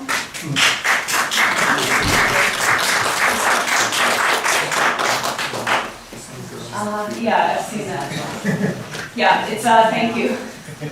That was, The white helmets. a collage of, the girl I referenced earlier on named, one time named Aya, and I did not say every time named Aya. There's a girl that has been called Aya, and it has various times been shown in different areas, sometimes held by the white helmets. So the fact alone that she's in at least one or two instances held by the white helmets makes it very suspicious that this girl's actually being rescued. So back to Democracy Now! I gave up walking, okay, I'll start by saying, very roundabout. I was not political in my late 20s, I started watching Democracy Now!, I started learning about Palestine, I never heard about Palestine before. For me, at that time, it was a good source. I found it informative, I listened to it religiously every day.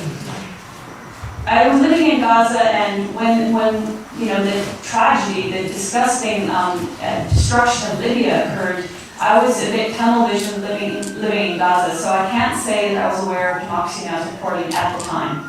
In retrospect, I've been told by people who are very invested in fighting against this criminal destruction of Libya, that Democracy Now! Was a part of the problem. They were not reporting truthfully on Libya. But I'll speak what I know about Syria. Again, I have not followed all the reports, but I can say this. Democracy Now! Had on their program the filmmaker that did a documentary about the white helmets. And Democracy Now! Is legitimizing the white helmets. When they know better, they're investigative journalists. What the hell are they doing having the white helmets on Democracy Now! Furthermore, people within Democracy Now! Were saying, have Vanessa Beeley on. She's been to Syria. Have Vanessa Beeley on. She's very deeply investigated the white helmets. You're investigative journalists. Don't you want to hear the other side? No, they don't. They wouldn't have her on. People were asking them to have me on based on my being in Syria. No, they didn't want to hear my side. They have continued to, let's see, I haven't looked at their site for, well, I think the last time I looked was a week or so ago. They maintain the Civil War crap. It's not, I'm sorry, and I don't mean to be offensive to anybody who thinks it's civil war, but it's plainly not a civil war in Syria. And Democracy Now! Knows better, but they're saying this. I know there are some people that will say it to appear balanced, but Democracy Now! Was never supposed to be about balance, it was supposed to be about truth. And they're not telling the truth on Syria. They also maintain that it's a revolution, and we're not in 2011 or 2012. We're in 2016, nearly 2017. We know this was premeditated war on Syria. They should be reporting that, and they're not, so they're complicit in war propaganda.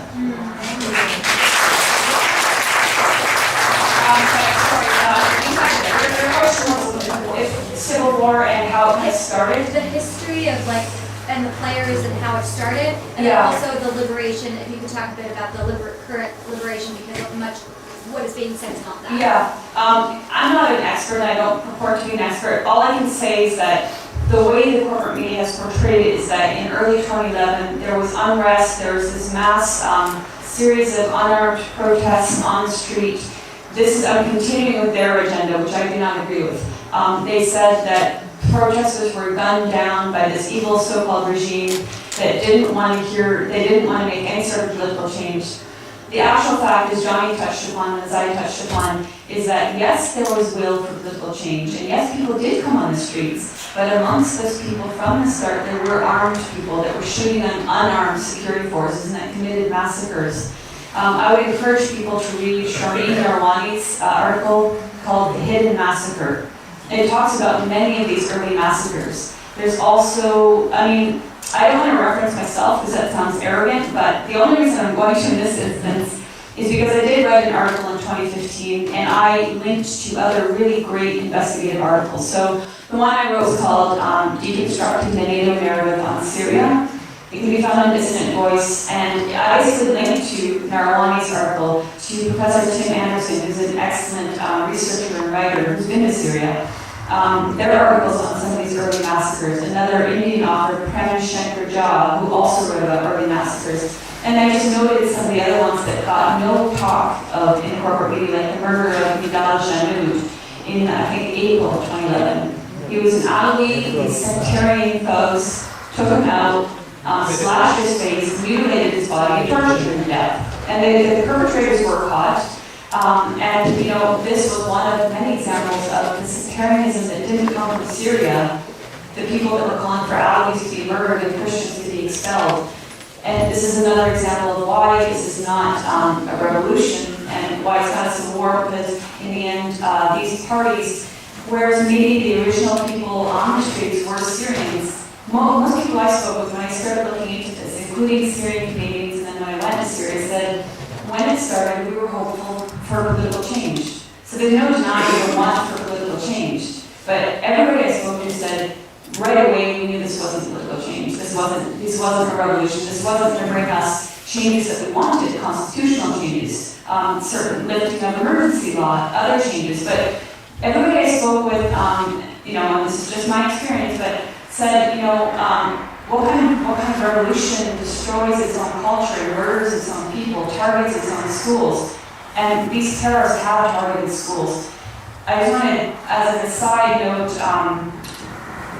sometime a month or two ago, there was an allegation that the Syrian army had targeted the school. And this was another instance in which they presented a photograph saying it was airstruck, and in which the ceiling was intact and a hole was blown out in the wall. So it was a heck of an airstrike that did this incredible physics and blew out a wall and not the ceiling. But the CNN or whatever broadcaster that said this may be one of the greatest massacres, the strike against the school, completely not recognizing the school in, I think it was Homs, the Ekbani school, in which over 40 kids were killed when terrorists blew up bombs at that school. Like 3 days later, there was a school in West Aleppo that. Yes, absolutely. It was on Furqan Street. Yeah, there was a school in Greater Aleppo that was attacked by terrorists.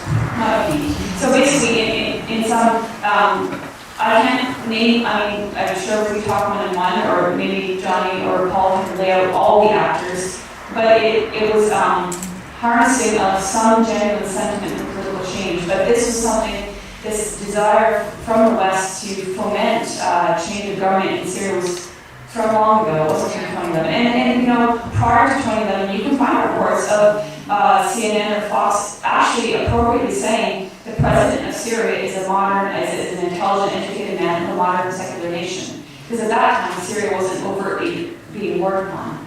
So, and then Aleppo was liberated. You're not seeing the corporate media because it doesn't support their agenda. That's essentially it. Yeah, I'm sorry, I'm too short.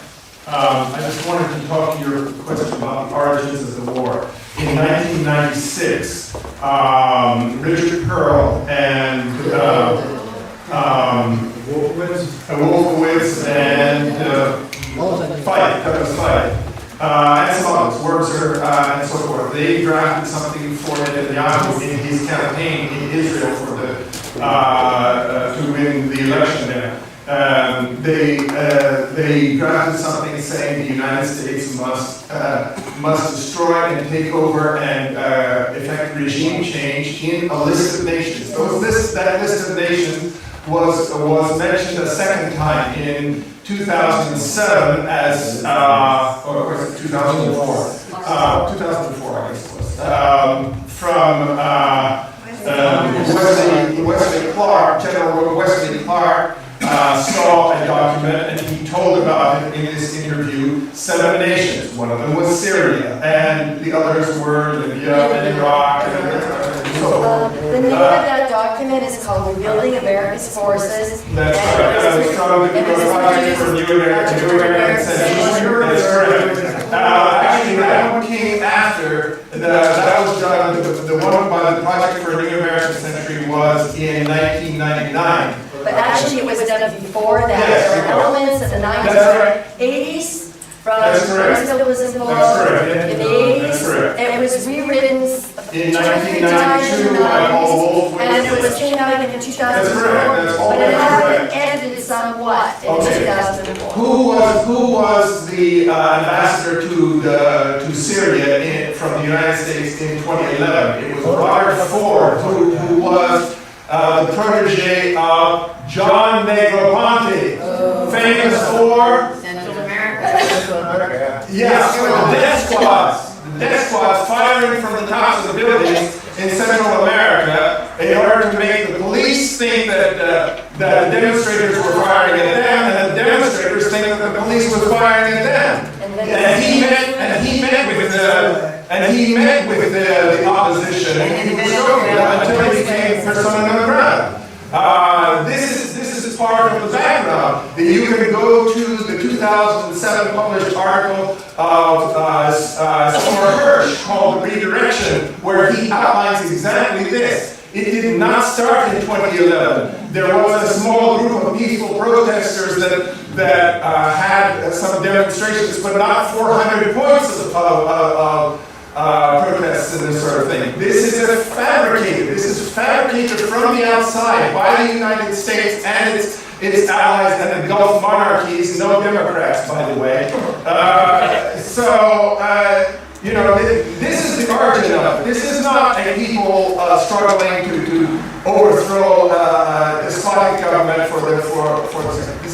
There's none of that. And there's a 2005 video of Congressman Adam Schiff who talks about King Hussein and Bashar Assad saying they're incidental kings, and Hussein is a good one and Assad is not. And that was the tone of it, and he's been a big supporter of all the terrorists over there also. Cool, so just to proceed a little quick, I'm going to take 3 more. You can go over and have your hands up. What's your name in the back again? Sorry. Yes. I'm sorry?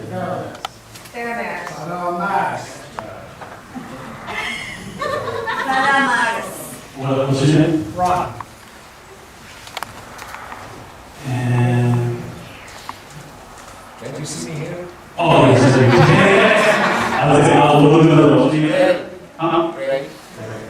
Alright, so, Farmas, if you can say your question, and then we'll move around and Ray. Sure, so on the topic of democracy now and other media that is promoting the misinformation, I think it's important to keep in mind the context. I've seen a lot of posts online of white helmets, genocide, etc., that uses AJ+. What is AJ+? AJ+ is Al Jazeera.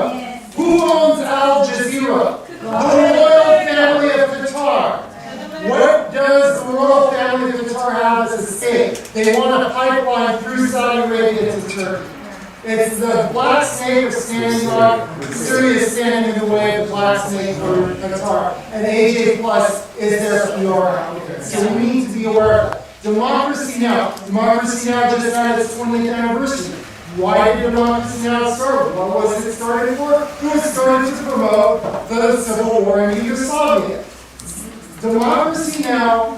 It has an MO. Its MO is to portray itself as progressive, to do all sorts of extensive reporting on progressive movements in the United States to make people believe that they are progressive. But the reporting of events in Europe, in Asia, in Syria, and many other places has been aligned with the Clinton and Obama governments. Now, it's important to note, why did they diverge?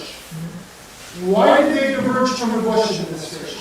The reason is the Bush administration pivoted from the Cold War strategy of the Clintons to focusing on the oil resources of the Middle East. And there was a section of the ruling class in the United States that was opposed to that because they wanted to continue the Cold War, which Obama has brought back, which Hillary wanted to step up, and which now is being bracketed again. And that is the context in which we look at the reporting on Yugoslavia, the reporting on Ukraine, the reporting on Libya, the reporting on Syria, the reporting on China, the reporting on North Korea.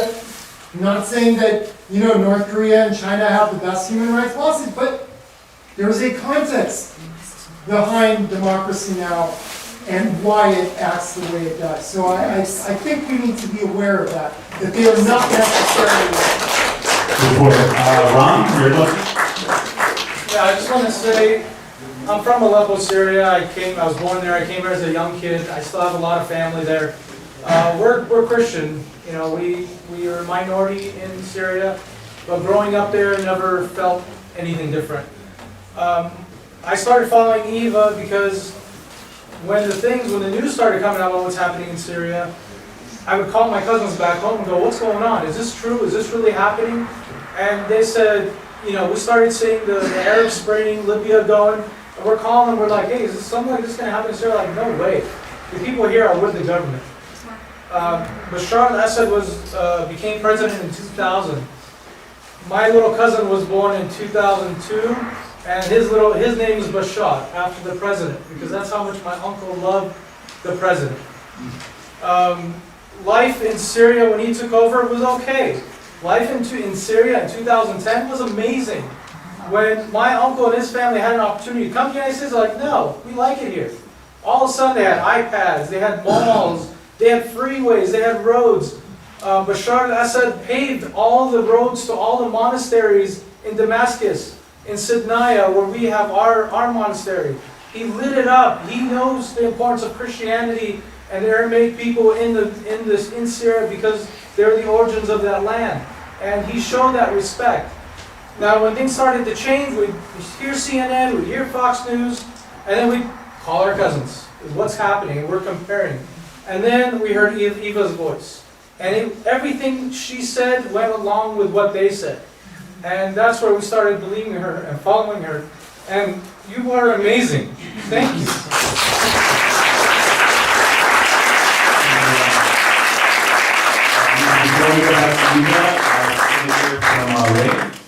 Oh, that's me. Yes. First of all, I'm Syrian. Yes. And I'm very proud to be Syrian. I was born from a Muslim family, but my religion is Syrian. I have 5 brothers and 3 nephews. They are all fighting with the Syrian army. I'm a Sunni Muslim, but all the Christian Syrians, or the Alawite, or the Druze, whatever, they are all my brothers. I don't deal with you as a Muslim or as a Christian. You are Syrian, that's enough. Thank you very much for what you said. We have most of the war in Syria. The war in Syria is created by the American administration. Yes. John Kerry and Barack Obama, they are the fathers of ISIS. They are destroying our country. There is many people from all over the world. Federal Institute in Germany said that there is 300,000 terrorists entered Syria between 2011 and 2016. They entered from Turkey. Turkey is a criminal regime, criminal country.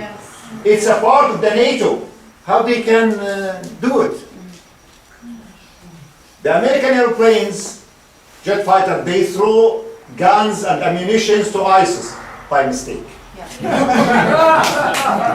By mistake. They kill 85 Syrian soldiers in their resort by mistake. Air raids took 40 minutes. 40 minutes to kill them. They, as Eva said, they even destroyed the ambulances. And then it was an error. So Syria will be victorious. Yes.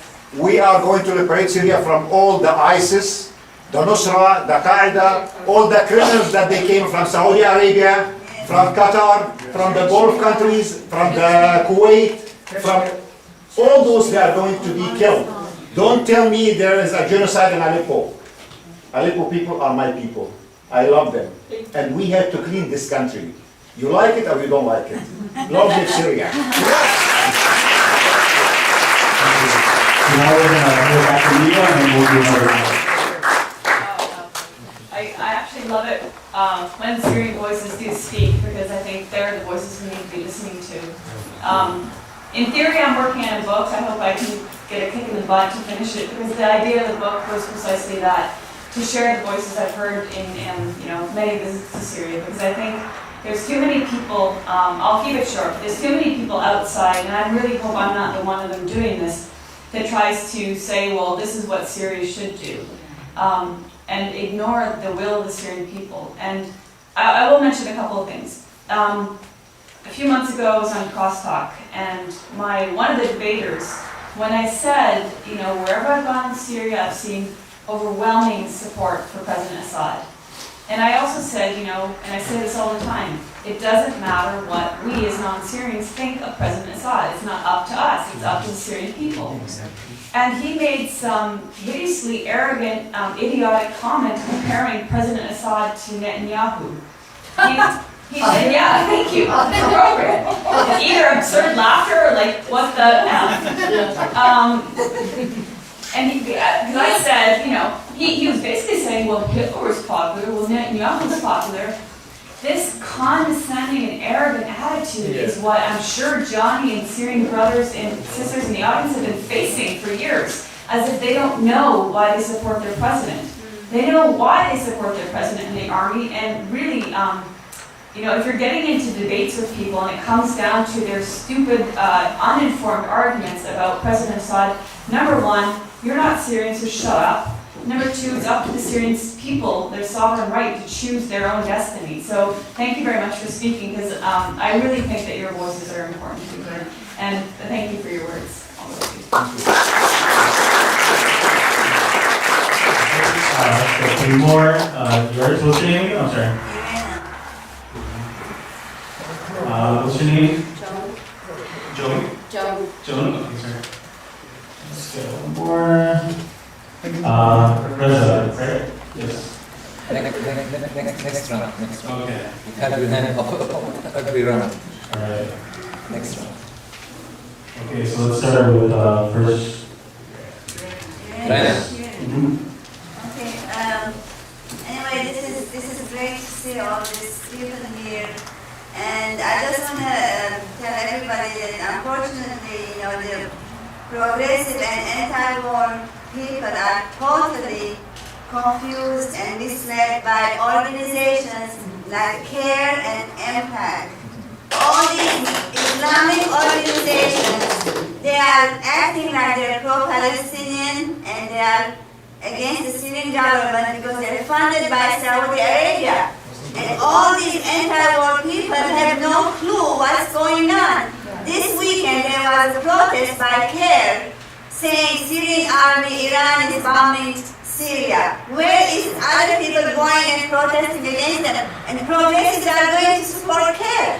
Saying there's a genocide in Aleppo. We really have to know the enemy is here. They're working with U.S. to topple Assad. SAC, Syrian American Council.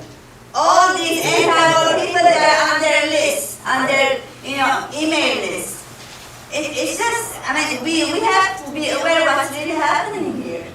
On so many, anti-war lists that they are against the Syrian government because they believe CARE and Impact. CARE and Impact are Saudi Arabia's friends. What do you expect?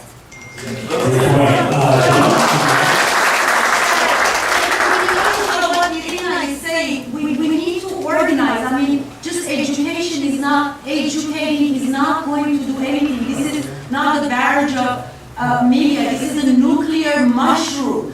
I mean, I feel completely useless. I don't know what to do. I mean, all I have to do to make a comment here, but we need to organize. We need to come up with a plan, otherwise we're going to lose it. Come up with something, I don't know what it is. It's a great point, Sister. Thank you. We probably will get to that at the end of the talking about moving forward, how to actually take action, show the U.S. government that they have to get their hands off Syria.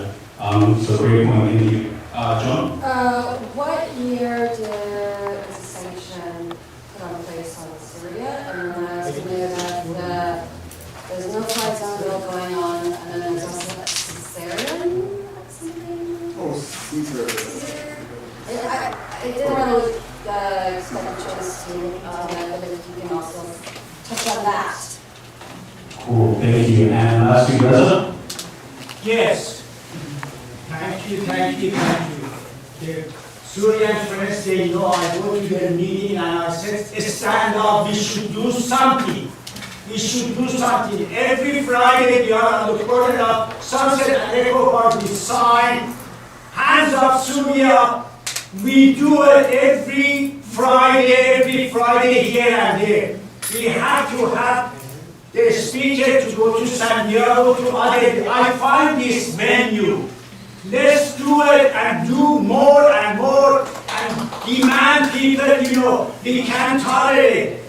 The sign that one of our friend lady has on the corner of Sunset and Echo Park, U.S. is spending $110 billion a day for war machinery instead of serving the food here. Please, this is not enough. We have to do it every day.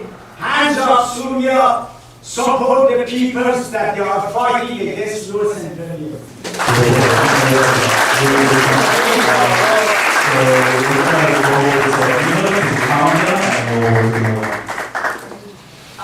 I might actually defer to John, he maybe to talk about sanctions, if you don't mind, or Paul. I'm aware of the basics, but I think if I said, started in 2000, I think I'd be wrong. I believe they started in the 90s. 80s, yeah. So maybe one of you want to give more information on that. As far as Caesar, I'm going to keep it short. I would recommend people read our colleague Rick Sterling's article. It can be found in Dissident Voice. I forget the exact title, but it does, I think it's Manipulation and Bypass and MSF. But actually read Rick Sterling's two articles. One is on the MSF, Medicine Sans Frontières, claims about outfits, and he poses many good questions to them. Why are you working only with terrorists? And the other, he's done a very good article on the Caesar photos that are purported to show government torture of thousands of people.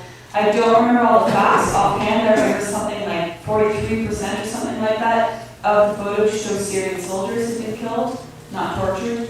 And others, I'm paraphrasing, but it has to do with not being able to show the exact circumstances of how people died, and therefore if they were tortured or not tortured. Basically, in essence, my understanding is that this is just another propaganda technique that's been used to vilify the Syrian government. But I don't want to speak too much more on that. Please read the Caesar article by Rick Sterling on Dissident Voice. And then, does anybody want to address sanctions in more detail? 1980 sanctions started. What does it have to do with the monster? Yes, when Syria hit the worship of New Jersey in Lebanon. In the 80s, in the first quarter. But if I may mention, in the 1970s and the 80s, most of you don't know that Syria has been battling with terrorism since mid-70s, but no one in the world had heard of someone's called suicide bombers. No one. This is for all of you. You think this has just happened after the invasion of Iraq, which is really escalated. But 1981, I will never forget that day, November 29th. I was in school where I heard something I never heard till today in my whole life. And by the way, my last trip to Damascus, Syria, I got a rocket right outside my house, but it was nothing compared to that explosion that happened across the school. The school was French built, concrete, bricks. Nothing's gonna move that school, but the windows came out of the stone. That's how the windows, meaning the wood frames, just flew across the rooms. That explosion took place right outside school. We ran outside, chaos. I was young kid. I saw a crater maybe 100 feet deep, long, smells of bodies and meat and all kind of stuff. And we lost a few friends. That happened by the Muslim Brotherhoods. Until today, what was the reason of that explosion? It took nothing but 101 innocent civilian lives. Yes, there was a recruit, military recruit for young guys at 18. They have to, if they're not at college, they have to go and get recruited. They have to, it's a recruiting. Not recruiting, you have to, it's a post where you surrender yourself to the army to go serve. So yes, some people were killed maybe going to the army. Maybe there was 2 generals in the top floor, nothing happened to them. But it took 101 lives. Syria at the time was suffering that kind of, that Islamist culture, which is really the work of imperialism. Why was it in the 70s? It was right after the 73 war, when Syria won the war against Israel. It seems like every time we enjoy some success, something happened. They would not have killed, bombed Syria. It's proxy war, guys. Think about it. Why would we need to send troops where we can create an enemy within? Create one that does not really exist. These bombings had no explanation for. It happened until the 1980s. The government decided to take them out. They went into a town named Hama and they took them out. And these today, what we're fighting today, the one who started the revolution against Bashar al-Assad, it's just a website. The revolution, by the way, had a date, March 15. It had a date. It started at February 7th, nobody showed up. They removed the date. They postponed the date of the revolution. A revolution that has a date, it's like a kickoff, okay? That's how incredible that revolution was. They had to postpone the date 3 times until March 15. These people, the person who had started this was a young guy in Germany, a son of someone who had at the time allowed to leave. Again, they opened the corridors, get the hell out, you're not welcome in Syria. And that's when we stopped them. So now, 30 years later, it's a cycle coming back again because we see what? There's oil, there's gas fields, and the Mediterranean Sea, rich country. Syria is going to be great again. Syria is, with those 30-some years of sanctions, what happened to Syria? No IMF, guys. We don't owe a single dollar to world banks. Amazing. Self-sufficient. We have, and you said it, you've been to 2010. 2010, Syria was living its best days ever. Ever. I don't know what martial law is because I never heard. And people, when I said we want to take out martial laws, the government said, let's go. We take it out. It's been since 1969. We don't know what that means. And people said, interviewed and see, how do you feel now after martial law? Who's on the law? They didn't know what martial law meant. Nobody. Reform was happening, Syria was living its best days. It's not from the people who want democracy. It's from someone from outside who wanted to revenge. They wanted to destroy Syria. This is what happened. This is what happened today. That's what we're fighting. Nothing to do with democracy. We were living in the best democracy. Isn't democracy about what the majority want? Yeah. Okay. The turnaround point, let me make this point, very important point. The turnaround point in this 6 years conflict was June 2014. The election, presidential election of the Syrian president Bashar al-Assad. It shocked the world. It shocked the world to the point that they had nothing to say anymore. In Lebanon, because they did not allow any vessels to board. They closed the embassies in Dubai. They closed the embassies in all over the world because May 28 was the people to vote outside of Syria. They couldn't vote, except in Lebanon. They allowed the embassy open. Now we were told that everybody who ran to Lebanon were people running from the dictator, people running from the Syrian army. So when the embassy opened its doors, they were expecting 35,000, 40,000 tops. And we were in Lebanon on the next day, actually the 1st of June. We met with the ambassador. He was still shaking. He told us, Johnny, 2 days we had to go instead of 1 day, 6 hours. We were 2 days, 12 hours each. He showed me how the gates were damaged from the people. Sky News talked about 800,000. 800,000 Syrians, a sea of, from all towns in Lebanon. Beirut was clogged down, was not even to work. People are walking around with Syrian President Bashar Assad pictures, wanting to go vote. These people are supposed to be the refugees. These people are supposed to be running from that tyrant. That day, to me, was my best day ever. I got everything I needed. I was proven right. At that day, I'm done. That to me, that was the turnaround point. I don't need to tell the world anything. All I can do is watch those pictures of 800,000 men who walked, some of them for 16 hours to get to the embassy to place the vote with their kids. This is democracy, guys. When 800,000 outside of Syria, and I want to tell you the scene inside of Syria. Millions went out and voted. Okay? In Syria, they used to say the collaborative, the mukhabarat. Mukhabarat is the security service. They were forcing us to go out on those protests. Who was forcing them in Beirut? Those people are free. There's no mukhabarat in Lebanon. You know, Syria supposedly got the hell out in 2005, right? So they were free. They wanted to show the world that this is the man we chose. And that's it. Thank you. Thank you. I walked with these people for several kilometers under the summer heat, under the summer sun. People took buses as far as they could and walked for like 3, 4, 5 kilometers. The streets were clogged. There's a main road. That road was clogged because the embassy is outside of the city. And it was men and it was young women, beautifully young women, wearing t-shirts, carrying Syrian flags, and old women. I met a woman, I asked her, what are you doing here? She said, my sons told me to stay home, but I'm going to vote even if I die voting. These people were not forced, and this is the way it Johnny was saying the corporate media would have you believe that they were forced. These people were jubilant, they were singing, and they waited from 7 a.m. to, till midnight. And as he said, it was only supposed to be 7 a.m. to 7 p.m. It was open for 2 days. So, if that's not democracy, I don't know what is. Certainly, I've never seen that in Canada. Thank you, great points. So I'm going to do one last round of just comments and questions. And then from there, Rebecca will lead our discussion around what's next, how do we take action. I see John raising hands. You want to make a point, John?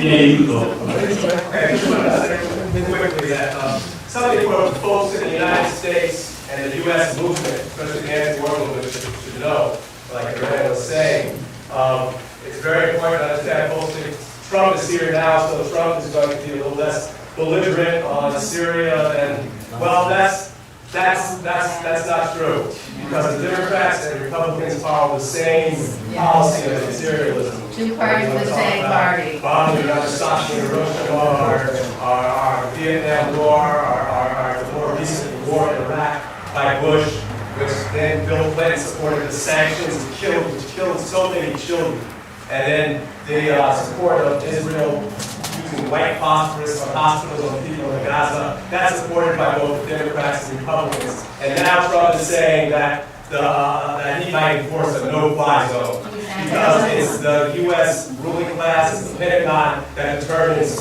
what the president says, no matter who's up there. So we have to understand that. And understand another thing is how we got to get rid of our arrogance. There are a lot of arrogant people that think that they can decide what Syrian people should be doing. I ran for Senate, at U.S. Senate recently, and I lost some support from some people on the left because they said, I'm also a member of the Workers' World Party. And they said, well, you support Syria, so we can't support you. And you support Assad, so we can't support you. It's not about supporting Assad. It's about self-determination for the Syrian people. They voted for Assad in 2014, right? 80% of the people voted for Assad. That's what they said. They wanted Assad to go. And the vote in Syria is not like the vote in the United States, where you have an electoral college. It's one person, one vote. That's more Democratic vote over there. And the International Action Center sent a member over there, Scott Williams, was over there to help monitor the elections. So we helped see that these elections were real. And so it's the Syrian people, it's self-determination that the United States government is trying to stop. And it wants folks on the left to participate in that as well. And I went to Syria myself. And I'll tell you, on my way to Syria, there was a conference in Lebanon. And we were waiting in Lebanon, and we saw these big, bulky guys from Chechnya.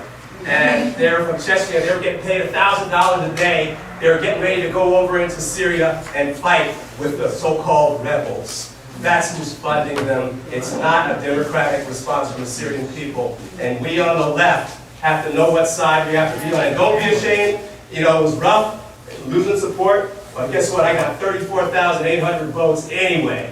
So you can tell the truth. And when down in history, down the line, when they find out what the truth really is, they're going to remember who spoke the truth and who didn't. So, Thank you, John. This is over here, the first one, and then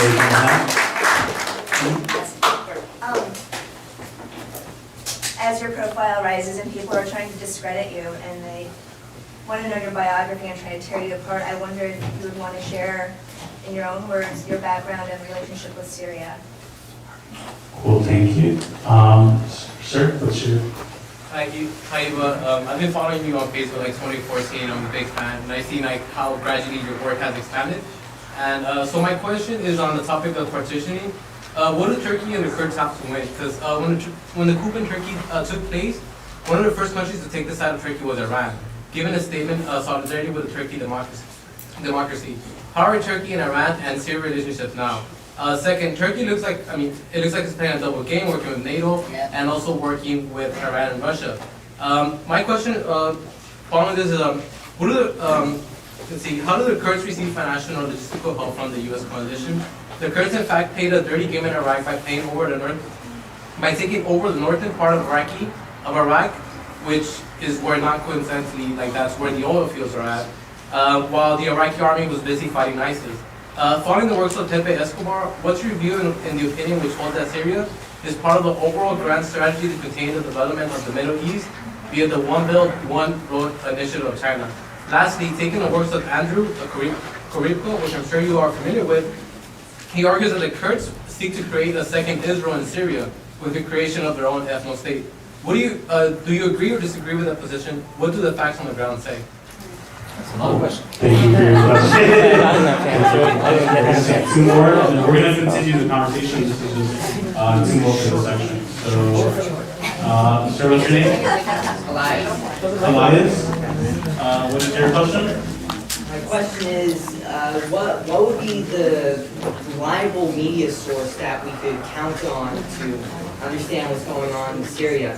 And if there isn't any and it's just all crap, why don't we all go around, make our own website, put all the stuff on Syria that we know about, and put the truth out there ourselves?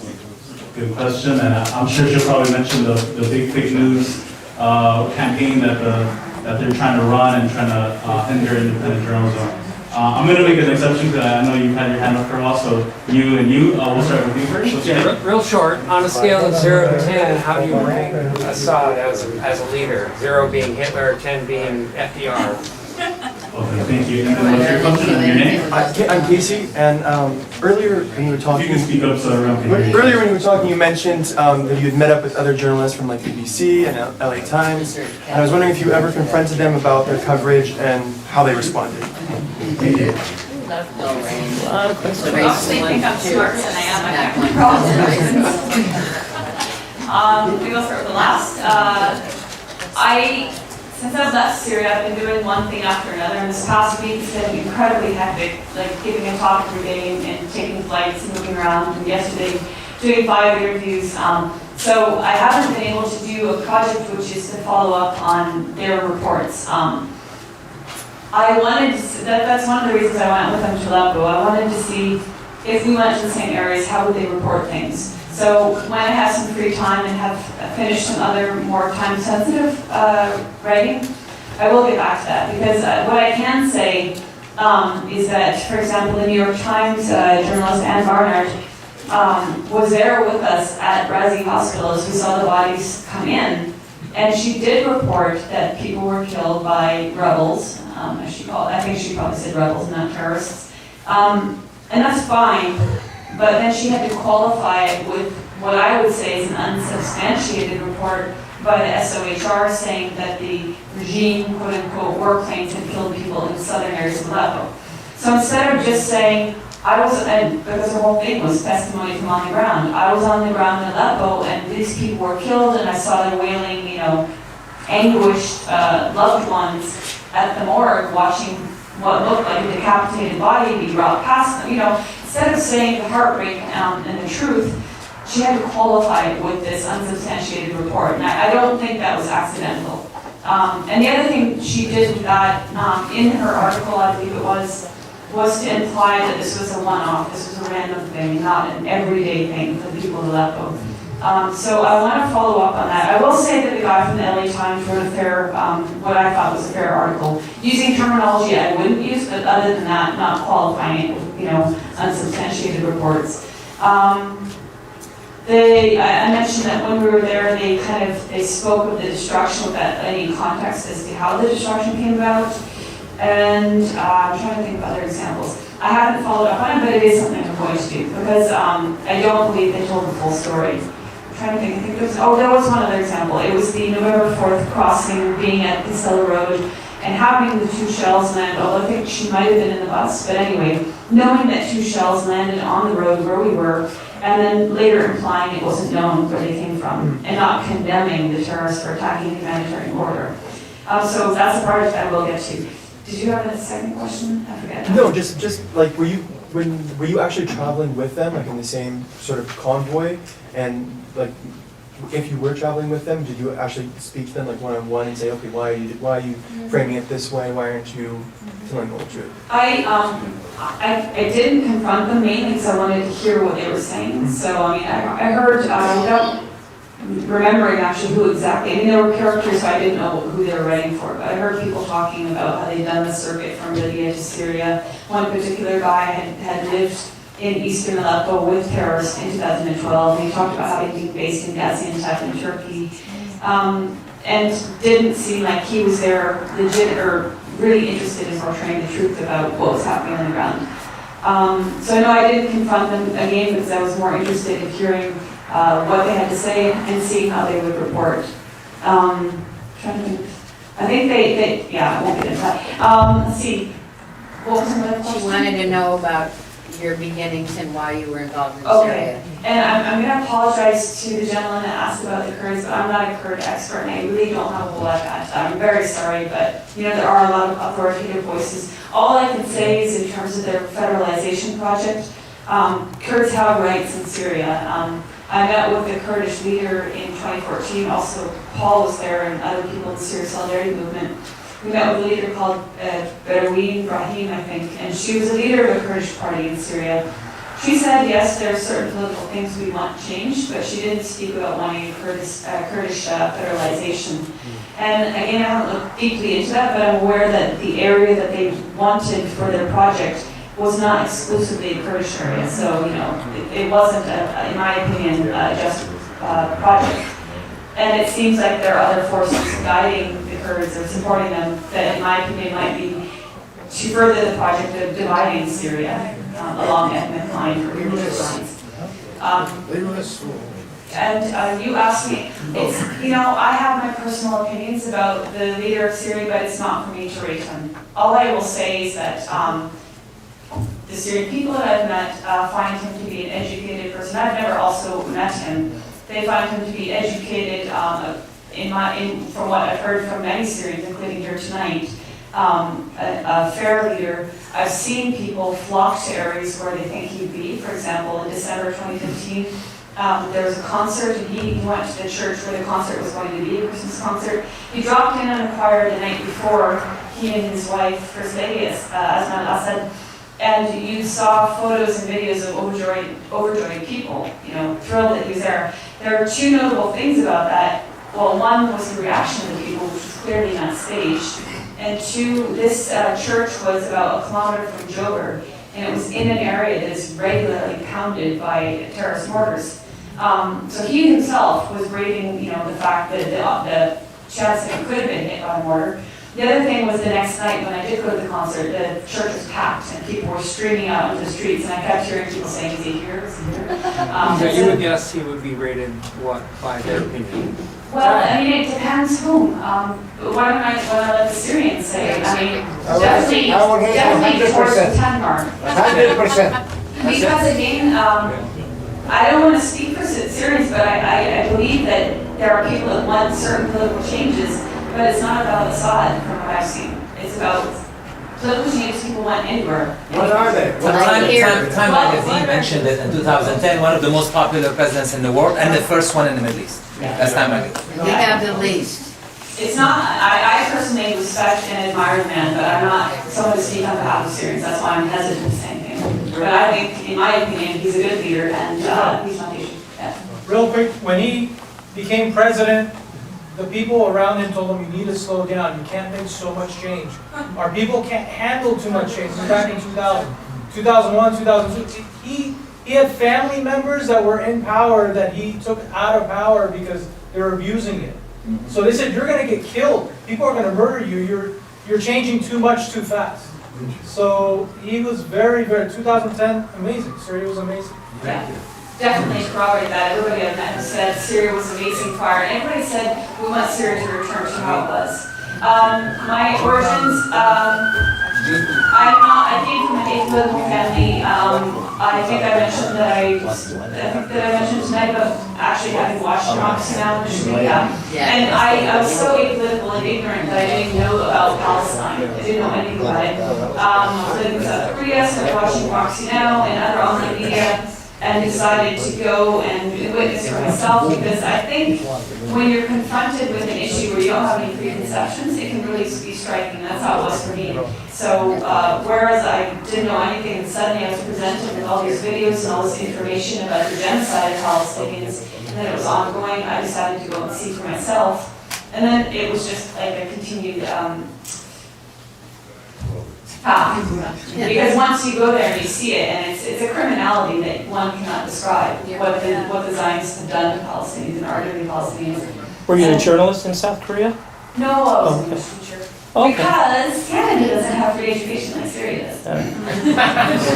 So in Canada, our system, which is so democratic, is engineered such that even if you have a scholarship and you work 2 jobs during university, you still graduate with a debt. So you became a journalist out of necessity to report what you were seeing? Is that the idea? I even hesitate to call myself a journalist because basically I was on the ground. I started writing in Palestine, I started writing in Gaza. I was there during 2 Israeli massacres where they did use white phosphorus and dart bombs, and they killed people that I knew. And so I was writing to get the story out because what BBC was saying and what other media was saying wasn't the truth. And at that time, actually, the Israelis had prevented journalists from entering Gaza. So I was blogging, and I would go up with the Red Crescent in the ambulances. I would document what we were seeing, the horrors, the war crimes, then go back to the one media building in Gaza City that had electricity and Wi-Fi, and I would write it up and then go back out. That way I started writing. So in some ways I'm glad that I'm not a journalist by training, because maybe I'd be a brainwashed. Definitely agree with that. I'm a blogger, so I definitely do. I mean, I think there's something to be said about being on the ground, hearing what people say, doing your best to convey it. So that's what I try to do. Did you go to school or live in Syria? No. I wish. No. My first time in Syria was April 2014. Yeah. I read that you went to school in Syria. I was like, is that a rumor? Oh, no, it was my passport. I haven't. Is that it? Okay. Did you hear the question?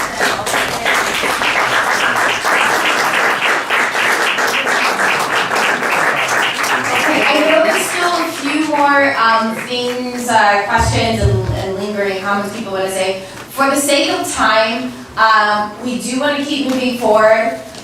But it's really amazing to see all of this enthusiasm and interest and the fact that people have questions and they want to keep talking about this.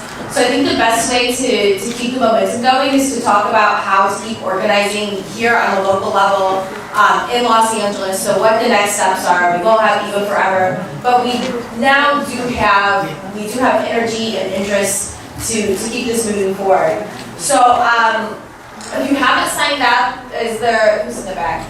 Is there a sign-up sheet?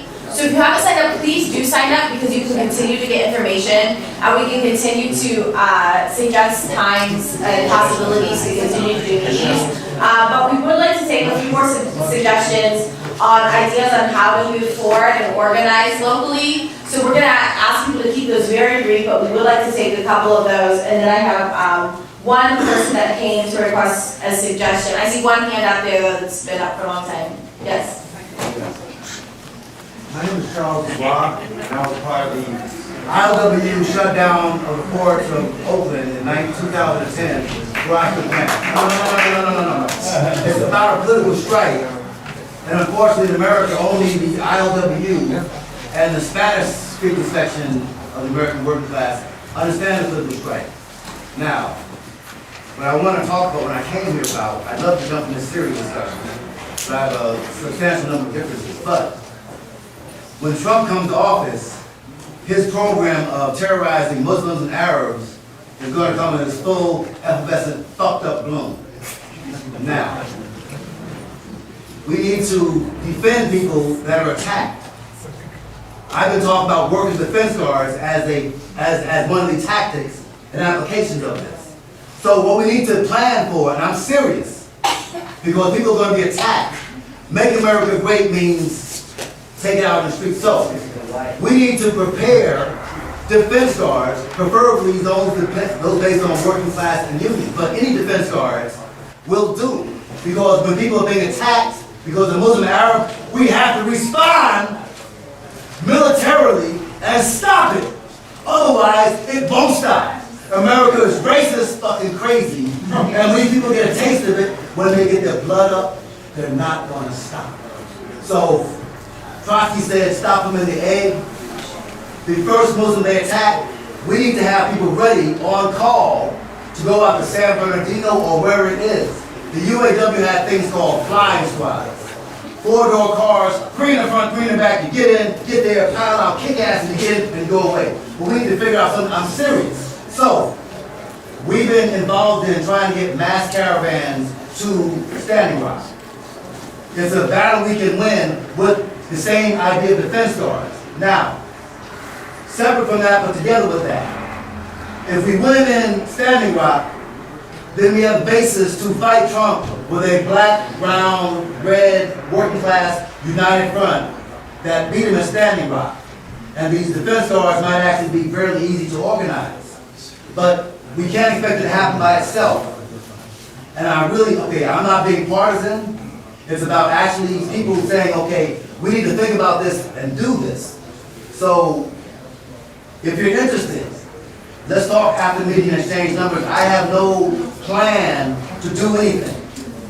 But if people want to do this, y'all got ideas, we can make a plan tonight or another day, but we need to do this. And like I say, it starts in America, it's not going to stop. I'm really, and it's scary, that fucking shit scares me. That's really looking for maybe things that are going on locally already, maybe things that are established. If we have anybody that has specific suggestions right now, if not, I think we can look forward. Jessica? I was just going to say, I think to combat what we're facing on social media and with the propaganda campaigns, we could have an information education campaign. We live in Los Angeles where there are so many filmmakers, editors that can really get the information out visually, which is how people process it. Eva, I don't know if there's more. I was writing down all those people that you were telling us the articles to read. I think putting together a Bible of truth articles is really important. So I would be happy to get with people to help organize that. And I think there is some literature that went out, yeah, so please be sure to pick that up. And definitely, I think that's a major component. If you guys, I think the certain voice is important, so there are people, I can say myself, there are others that have been up to date with what's going on. And if there are groups out there that are interested and want to hear about it, and we can, I would be more than willing to go speak to any group anywhere. I know I've had the Chamber of Commerce in my area and the Rotary Club approach me with questions. I said I'd love to more than love to come out and speak. So we can do a list of people that can go out.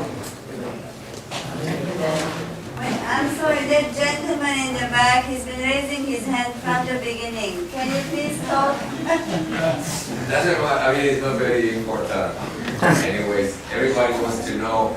And my take is thank you so much for what you have been doing. It's pretty amazing that in all this barrage of misinformation and bullshit that we are living in the Western world, we have voices like yours that are just beacons of light and truth. My question was just like, do you feel yourself hopeful that this situation in Syria is going to come to an end soon? Do you see the immediate future of Syria coming out of this horrible situation? Or we need like a global revolution, we need this country to stop meddling into Syria, for example, right now, in order to this problem be solved? I don't know what you're taking after being there. Yes. I am hopeful because the Syrian people have been so strong and steadfast, and now they've liberated Aleppo. But yeah, I mean, there obviously has to be a change in policy because the U.S. policy, whoever's president, I mean, hopefully there will be change, but I think whoever is president, there's still going to be these interests that are pushing for war everywhere, including still on Syria. Even if they realize the game is up, they still profit, by weapons sales and whatever else. So I do think, I mean, I don't live in the States, but there definitely does need to be some sort of revolution, change, fighting the system. But I am very impressed, that's not even the word. The Syrian people are some of the strongest, most educated and resilient people I've ever met, so I am hopeful. Thank you. So once again, for the sake of time, I think we'll be able to take 2 more suggestions, and then I'm gonna let Ali Taj, because he is an editor at Boulevard.com. He does have a very specific point about the Stop Arming Terrorists Act. So, which I think if you just want to share that little bit of information, and we'll move on quickly. Sure. Had many people say, how do we organize, how do we move forward with your efforts and the efforts of Vanessa Beasley, who's a close friend. We've actually made a lot of awareness, and people do know what's going on. It's not that people don't. So what do? There is an entrenched system which a lot of people have talked about that is very oppressive. So there is a bill by Congresswoman Tulsi Gabbard, who was kind of the number 2 person to Bernie Sanders in his campaign. And this bill is bipartisan backed by Barbara Lee of Vermont, Peter Welch of Vermont, Barbara Lee of California, Dana Rohrabacher of California, Thomas Massey of Connecticut, and actually quite a few other people. And there's quite a few other congressmen and congresswomen supporting this bill. But there's 2 things that we need to happen for this war in Syria to stop. Because if the war in Syria doesn't stop, it's a world war. Okay, and we've heard a lot of comparisons here. Bashar al-Assad is great, he's not so great, he has to slowly make the changes, all this stuff. But, the thing is, you look at the Gulf monarchies, women can't drive over there. It is so oppressive and nothing goes on over there because they've got their hands in each other's pockets. So this is being exposed, and this is being exposed in Congress. So the Congress, we can develop support if we can, through social media and with organizations like this, call on our congressmen and women, and I will talk to the leaders here later about that. But I just want everybody to be aware that she brought a bill in Congress last year which was to stop the war in Syria. Didn't get enough support, didn't go anywhere. So now what she's bringing is much more powerful and has much more support. And it doesn't talk about Syria, but it talks about our taxpayer dollars should not fund those big guys who are coming from Chechnya, arm them, pay them $1,000 a month. Because our taxpayer dollars are paying for them. And what's really going on in this whole thing is that we have about 869 bases in the Middle East. And we are paying for it. There's trillions of dollars of debt we're accumulating. So our narrative, this is a battle of narratives. Our narrative has to be what's good for America. And what's good for America is that we don't gain much. As people of America, we don't gain much from doing these wars in Libya and Iraq and Syria. We don't gain much. In fact, we accumulate debt, we lose our precious people in those wars, and we kill thousands and millions of people and displace millions of people over there. So this is not sustainable. What's good for America is to economically develop these countries, have economic arrangements, have political arrangements, have cultural exchange. America is a very powerful nation and will lead the world anyway. We don't need these 869 bases. Just out of interest, Russia has only 30 bases all over the world. So these 869 bases are very expensive. That's what's making our debt, that's what's making it good. How many bases does Russia have? 30. 30. Very good, Dart. Thank you. We have a question. Thank you. I think that's pertinent information. Thank you so much. So, what I would like to do is, if everyone is on Facebook, if not on email, we will continue to post all this information on the Facebook event so that people can get all of the articles, anybody that's been making notes. So anything that Eva mentioned, and that people are mentioning, we'll try to post that on the Facebook for Wise to Stay in Touch. We'll also send it out in an email, in a follow-up email if you want to sign up there. Because the space is available, we do a lot of meetings here, we do a lot of organizing here. So please do stay in touch, look out, and we will try to do a follow-up. It seems like there's a lot of momentum right now, so we would love to do a follow-up right away in the next couple weeks or so to see other ways that we can support Syria in the right ways. So just two more comments. Yes, I know you put your hand up. It wasn't really my suggestion, but it was to touch on Alliance, yes. His last question was just, well, Eva's still here, and she had a couple of recommendations of media that you would recommend to find good information on what actually is happening in Aleppo and Syria right now. Sorry, I think someone probably did ask that before, but if you want information on what's happening now in Aleppo, I would recommend RT. They have Russian Today. Look, we've got journalists on the ground. I've met these journalists. They're credible people. They're interviewing people on the ground. It's not like Putin is there standing telling them what to say. I mean, Murad Ghazi, I've met him. He's a very credible journalist. He's been in Aleppo for months and months. Lizzie Phelan is a British journalist. She works for RT. That doesn't make her an RT spokesman or a Kremlin spokesperson. In my opinion, it's very credible media. You can take it or leave it. There's also Syrian journalists on the ground. There's Mohammed Ali, who works for Press TV, who does excellent English reports. There's Ala Ibrahim. He's maybe not all the time, but he has great analysis. Also English language. He reports for, he's independent, but he does contribute to Press TV and also CCTV. What was that? Ala Ibrahim. And you can find him at ALAA, and he goes Ibrahim with an E, B-R-A-H-I-M. Mohammed Ali, pardon me? Okay, I don't even want to say love-hate relationship. I'm not a big Fisk fan, but he does report some truths. And some lies. And yeah, he interferes a lot of security talk and a lot of regime talk. I'm not personally a Fisk fan, I'm more independent fan. Tim Anderson is not on the ground, but he does good analysis. So you can find him on Facebook, Professor Tim Anderson, or on Global Research. And Global Research is a good site in general. It has analysis, it kind of, what's the word, conglomerates news from other good sites. Vanessa. Yeah, no, Vanessa has spent I think 5 days in Eastern Aleppo, so she's currently not there, but she just left 2 days ago. She spent a lot of time interviewing people from these different areas, so she's taken a lot of testimony. If you follow her on Facebook, Vanessa, as it sounds, and then Beeley, B-E-E-L-E-Y, she's still uploading videos and she's still writing up her testimonies and testimony she's taken, so that's very, very important, first-hand credible, and I will testify that she's a very honest journalist. She also is not benefiting in any way from this, and she writes for 21st Century Wire. That's another excellent site.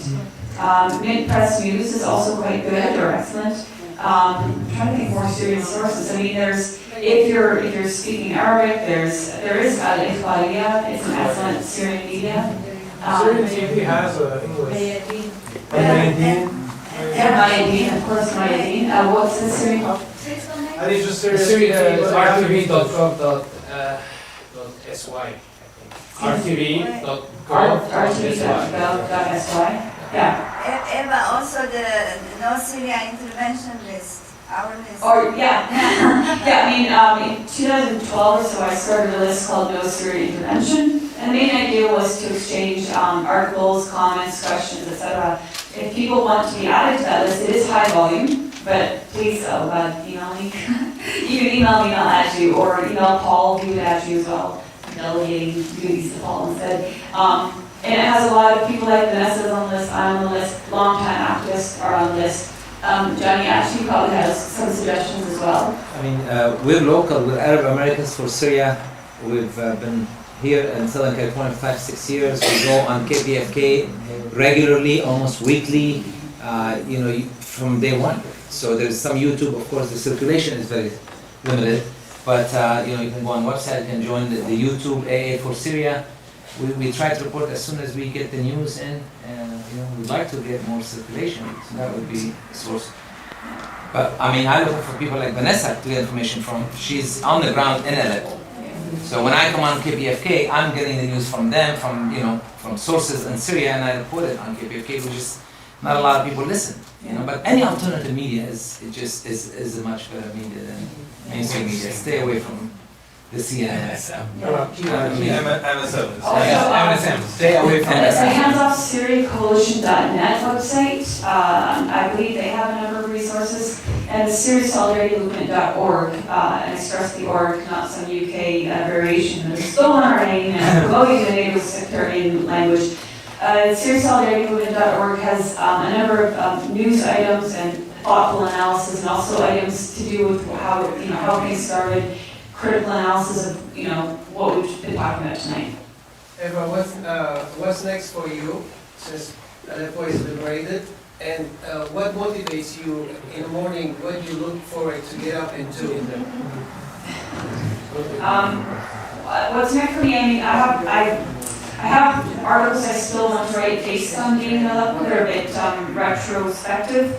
Also, I want to finish a book, basically again just giving Syrian voices a platform, and I'll just continue doing what I'm doing. I don't know when I'm going back to Syria, but just keep doing what I do. And what motivates me? I don't know. I mean, it's just something we have to do. It's the right thing to do, right?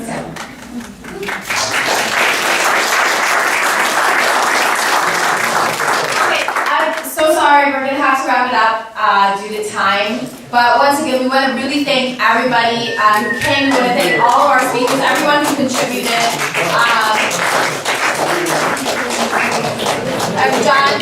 John Parker. Just a quick thing, January 20th is the anti-inauguration. Okay, so